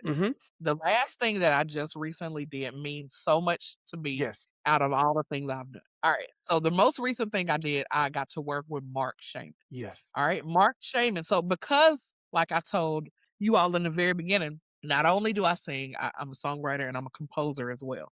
And I'm one who looks up who did it, who wrote it, who composed it. And he's that person. So all your favorite movies, he composed and wrote. Sister Act 1. Sister Act. That means he worked and musically produced Lauryn Hill, Whoopi Goldberg. He did Hairspray. He's a co-writer for Hairspray. Okay. Everything you think of, the Addams Family, Charlie and the Chocolate Factory, the musical. Wow. He did the music. He's wrote over 500 plus songs. He's been 7 times Oscar nominated. He's won a Tony, all these Grammys. He's worked with Mariah Carey, Queen Latifah, Jennifer Hudson, all these major people. So I'm the person, I get excited to work with the people who create the art for the artists. See, when you work with other producers and other musicians and other singers, it can be competitive because they want to be in the front too. But when you work with those that create in the back for the ones that want to be in the front, it just means a little more to me. I because agree. it's not about fame for you. It's about you perfect that song that I wrote. You know what I'm saying? So to be asked by him to perform something he wrote while he played for me, Everything. I mean, being someone that has had to pretty much beg people that are really good because they are cocky, because they're good, to put up in our road or to get it right for me, that has been a struggle that has caused me not to perform as much as I want to. Because I don't want to that tug of war with you. I don't want to argue. I would prefer to just work with someone who loves what they do to the point that they do practice and they do want to get it right because they have integrity. But like I said, it's hard to find people who have integrity, who is humble, that is good too. I find a lot of humble people, but they ain't that good, you know. And That's because key of my word, good too. yeah, you know, and I can work and train them, but that's extra work. You know what I'm saying? At this point in my life, I dues. I'm ready to work with people that get it and got it. And so to work with him was a dream come true for me. So like I said, and this is a jewel for all artists. Treat people with kindness, treat people well, and do things to the best of your ability. Me and Calvin are still friends because I was sweet. I already had a resume, but I did everything with the gift of perfection. Yes. With his plan. I didn't argue. He told me what he wanted. I made sure I practiced and executed it. So because I've done that with mostly everybody I've ever met, things that happened years ago is getting me work now. So what I'm saying is the stuff that I did 10 years ago, there's a guy that I worked with 10 years ago. I was Effie in a community theater play that did not pay, but I was hungry and I just wanted to. So I played Effie. Okay. The musician that was playing for us played classical music. She was a mess. Dreamgirls is a soulful play. It's black music. So you can't be playing no. And I am telling you, Yeah. the best man that I ever know. Who's gonna feel that? And I am. You got to be able to play. Okay. So I was finna quit because I'm not finna sing on top of that pickle. I called it pickle. I'm not singing on top of no pickle. So I was finna quit. And so they had to beg this guy that was from another theater where they do, it was called a repertory theater. He was a musician at the time. And they said, hey, you know, I'm about to lose my cast. Will you play for us? And like I said, the theater, they wasn't paying. This man used to be paid. Oh, wow. But because he loved music so much, he was like, you know what, yeah, I'll go ahead and I'll play a couple of shows for you or whatever. And I got to meet him. His name is Mark Vince. And now, because he's so good at what he does, he's on Broadway. He's the musical director for all the Broadway plays. Really? And you still got a connection with him. That's dope. And I didn't realize I did because, you know, we haven't talked in years. Yeah. But that was years ago. That was in 2016 when I was and he, you know, he loved my voice because I did it with a spirit of perfection. And we ended up really cool. But we don't keep up all the time. Yeah. But no, like I said, 10 years later, he's a musical director for all the Broadway plays. All right. So he's doing a Broadway play now called Some Like to Hide. The person that wrote that whole thing, Mark Shaman. So Mark Shaman is coming out with a book. This is how God works. This is how God works. Give your gift to God and let him do it for you because I ain't trying to chase no. Yeah. I fall in my lap at this point. I've already done. Yeah. But in doing that, you planted those seeds. Yes. And God can grow you a whole garden from that. Yes. So anyway, depending on, you know, where you kind of. So he was working with Mark Shaman because Mark Shaman wanted to make sure his music is right. So he was working with the musical director. And he wrote a book about how he made it in this industry and worked with Bette Midler and all these people. Yeah. He's doing a book tour. So 4 organizations work to pull an event together to get him to Arkansas. And so he asked Mark Vince, because he's from Arkansas. Even though he hasn't lived here in years, he's from here. He was like, you know, anyone that can sing this big song that I wrote in Hairspray. Because the last person that sang it is Jennifer Hudson and Queen Latifah. And he said, CandySoul. He ain't worked with me in years. You don't know if I sound good to this. Right down the brain, CandySoul. And then he played him some stuff, whatever I had on YouTube. So it's good to put good stuff out there because people ain't finna call you and ask you to sing. No. They need to hear it right in there. So he typed in my name on YouTube, whatever popped up. He played it for him and he loved it. He was like, I got a song for her. Wow. What an honor. And so when he called, I'm like, who? What? The dude that wrote what? Yeah. He co-wrote Hairspray. He worked with who? And he want to work with me. Let's do it. But coming from someone who has had to beg musicians to get my stuff right, that ain't done nothing. That's local. You ain't been nowhere. And you got to add it because you want to play mediocre. But for me to play with a Tony, Grammy, Oscar winner didn't want me. That was a dream come true. And it just let me know God hears my prayers. Yeah. God ain't for the Right. gift that he me will make room for Yes, me and it has will. made Yes, it will. without trying, because my prayer has always been lately, I don't want to sweat for it no more. Yeah. And the Bible says, come to the throne boldly. I And I'm know real that's bold. right. You better say it. Come to the I'm throne real boldly. Amen. I'm bold. If you his child, Mhm. you mine. Mhm. So I come boldly, and I told God, I don't want to sweat for I it. know that's I've right. and your word says no sorrow will be added. That means I wanted to fall in my lap and Mhm. literally fell in my lap. Had he called me 3 days prior, my voice was gone. I was sick. He called me 3 days after I had been What? healed from whatever that respiratory mess was that was going around. Mhm. Because had he called me 3 days prior, I would have had to tell him I can't do it. Yeah. And that crushed me. 3 days after I was healed, I get this call from somebody I ain't heard from in years, asking me, Boom. would you sing for this guy who was going on tour? And then the day he came to Little Rock to do his tour, his book had just become a New York Times bestseller. But now we're celebrating that. So now I'm singing with a New York Times bestseller, a Tony winner, a Grammy winner. And not only is he pressing play, he gonna play the piano too. So if you look at the video and you see him bouncing and all that, It was we live. connect. Yeah. He wrote it. Yeah. Yeah. So for you to sing a song well in front of and with the guy who wrote, that means so much more to me than me. Yes. And I could tell. Baby, them eyes was closed. Like I said, you had the dream girl hands up. CandySoul was singing her heart out, baby. And I think you put it on YouTube, right? So we can go to YouTube and look at it. Okay. Yep, just type in CandySoul and Mark Shaman, Mark Okay. MARC Shaman, SHAIMAN, and I pop right up. And it meant a lot to me Yeah. because somebody of that caliber that's only worked with winners. Mhm. You've worked with Grammy winners. The last Yeah. person you worked with is a EGOT. Yeah. You're asking me to sing? Yeah. You didn't go through none of the organizations. Mhm. I'm talking about four big organizations put it on.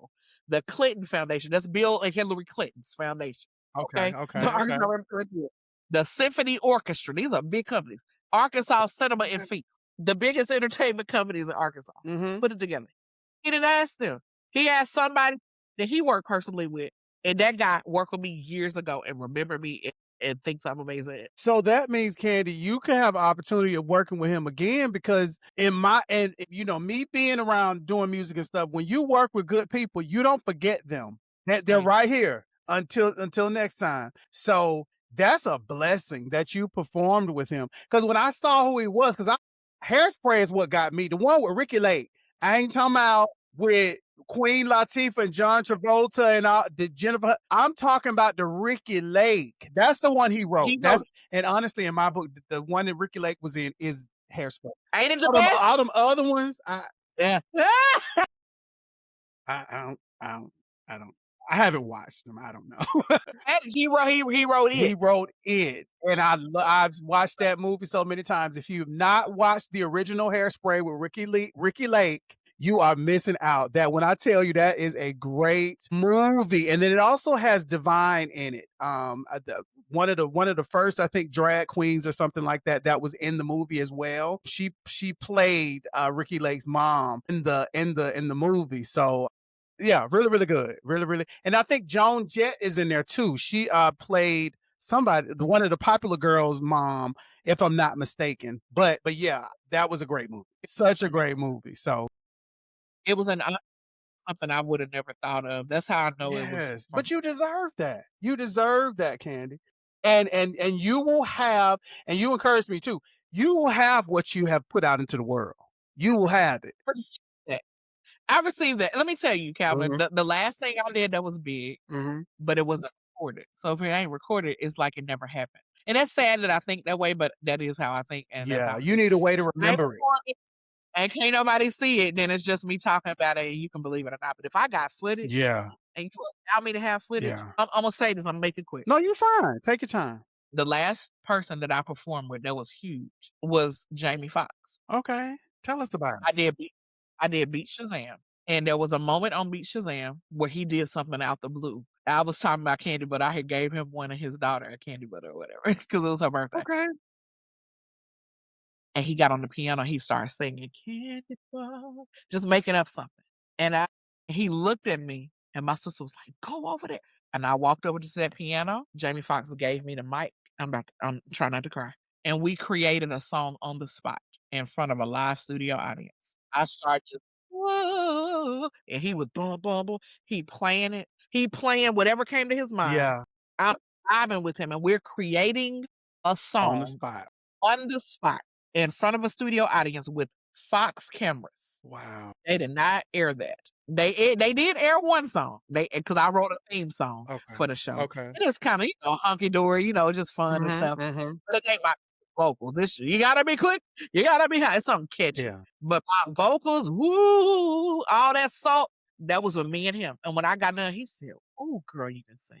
Oh, I love playing for people that can sing. Thank you." Yes. Like Jamie Foxx, Grammy winning, Yeah. Oscar winning. Yep. Guess what? Ain't no footage, baby, so it sound like I'm lying. No, I believe it.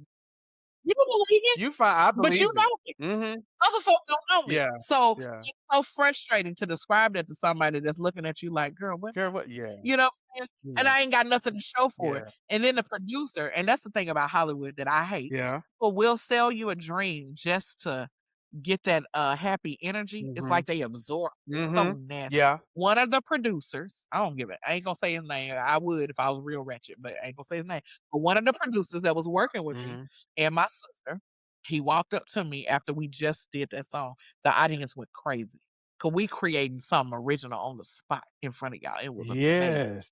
And then the dude that created the show done ran out from the back. "Oh my God, is that original or is that somebody else? Do we need to get rights?" "No, we came up with that on our own." "Thank you." And then he ran back out. Okay. The producer came up to me. He was like, "Oh my God, Candy, that's so good." He got an accent because they had us in Ireland. Okay. And he showed me the footage. He had recorded on his camera. And he showed it to me. "I captured everything, Candy. Oh my God, I'm gonna send this to you." Now I didn't ask him to send me nothing. See, that's the thing. Some people in Hollywood. Well, they sell you a dream because the energy, and to me it's demonic. The energy that comes from you being excited is like they breathing it in. I'm like, "Oh my God, you captured it." All that breathing it, all that they breathing that mess in. Okay. He's showing it to me. He watching me get excited, knowing he ain't finna send me nothing. That dude ain't send me. I got a cuss. Shit. He ain't send me shit. I email him. It is funny. But I emailed him. It's funny because God redeemed me because he done paired me with Mark Shaman, who ain't nothing like that. But that's the thing about working with people behind. They don't want the fame. Yeah. But this dude, I done emailed him. "Hello." So now I'm begging. "You told me you was gonna send me the footage. Thank you so much for capturing it. I look forward to you sending me footage." Ghost Town, baby. Do you think he wrote me back? Crickets. That's so crazy. Crickets. Salmon So crickets. crazy. Yeah. So after coming off of that, now I'm working with somebody else. I'm thinking everybody Hollywood now. I done been burnt a little bit. So when I work with Mark Shaman, I'm nervous. I'm like, hopefully he'll let me record it. I didn't have to do nothing. That's what I mean when you give it to God. Because usually I chase things. If I'm chasing it, I'm giving it to God. I literally gave it to God and allowed myself to be grateful for where I am in life right now. Amen. Yep, that's it, Candy. Because you're gonna get that Summer Walker. We're gonna put that into the air, so that's gonna happen. And this single that you got coming up, that's gonna go gold and platinum. Because we're gonna support it. Me.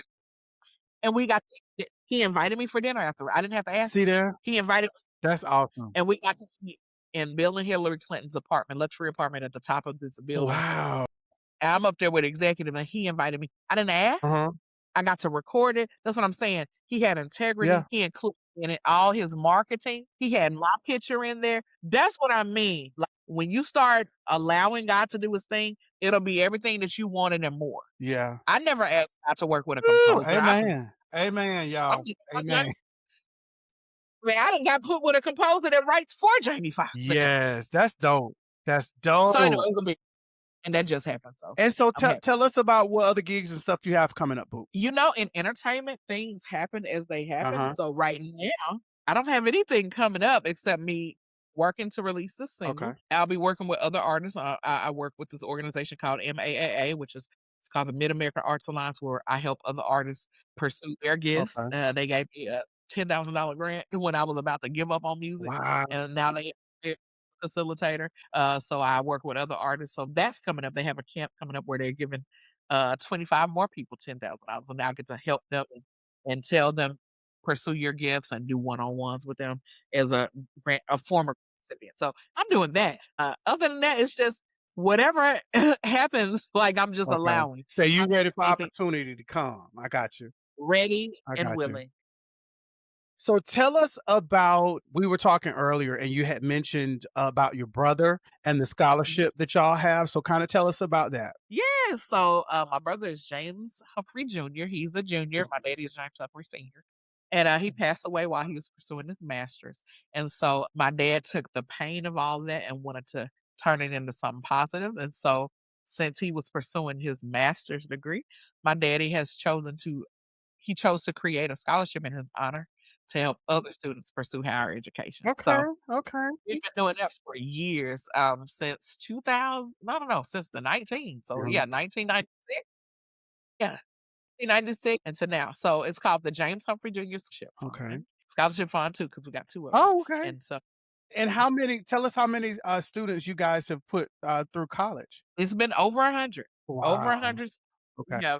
We have definitely helped them with their bills and given scholarship too. So it's been very rewarding helping other students pursue their Mhm. passions and go to school and get a higher education. So yeah, it's called the James Humphrey Jr. Scholarship Fund too. And yeah, so if you're interested in that, interested in applying or learning more about it, or even donating and supporting it, you can find me on social media. You can inbox me and let me know you want to donate and all of that, and Okay. I will get the right to you. So, like I always like to do, Candy, as I said before, just send me that information and I will include it in the post that I put out once I have done, once I get ready to post this episode, because we want people to check it out and support you and donate as much as possible. So I'm gonna put all the links out there so they can get in touch with CandySoul. You hear me?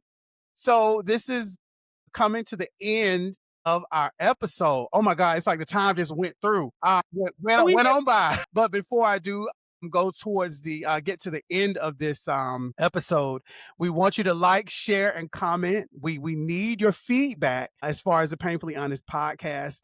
This will be our official third episode of the first season, and we definitely need your support. We want to know how we can continue giving you quality content. So we need you to like, share, comment. When you listen to it, watch it, because we're also on Spotify, Apple Podcasts, and Amazon Music, and all of your social media platforms. So definitely check us out, and you can search us, everywhere at the Painfully Honest Podcast, not the painful, but Painfully Honest Podcast.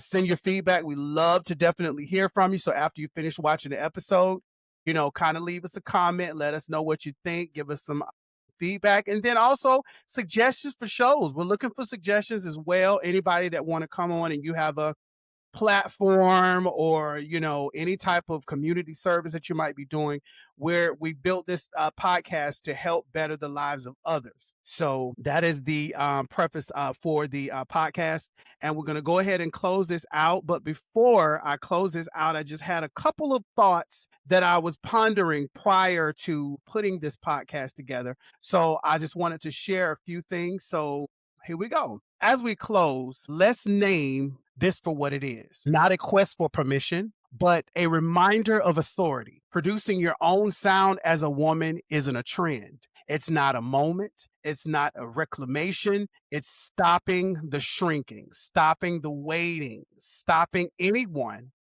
else from it's stopping anyone else from defining your voice. When a woman steps behind the boards, like Brenda Russell, Angela Wimbush, Stacey Barth, Patrice Rushen, Saida Garrett, Missy Elliott, Sylvia Robinson, Kesha Lee, and Georgia Ann Muldrow, and countless others whose names we may never hear, she's not just adjusting levels. She's adjusting history. She's saying, I decided my story.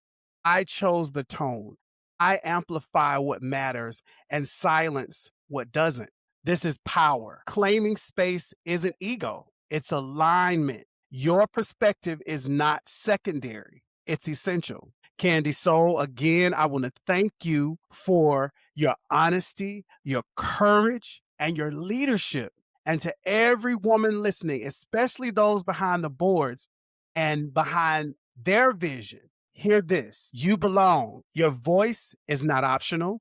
Your presence is not accidental. Your authority is not negotiable. The industry shifts when you show up prepared, grounded, and unwilling to be erased. This is the Painfully Honest Podcast. Stay grounded, stay honest, and keep producing your own sound on your own terms. Peace.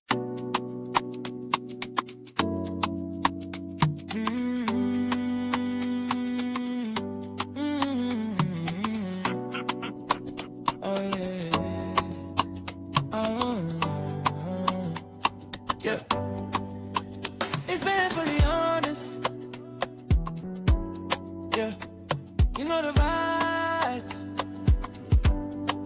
Welcome to Painfully Honest. Yeah. You know the vibes.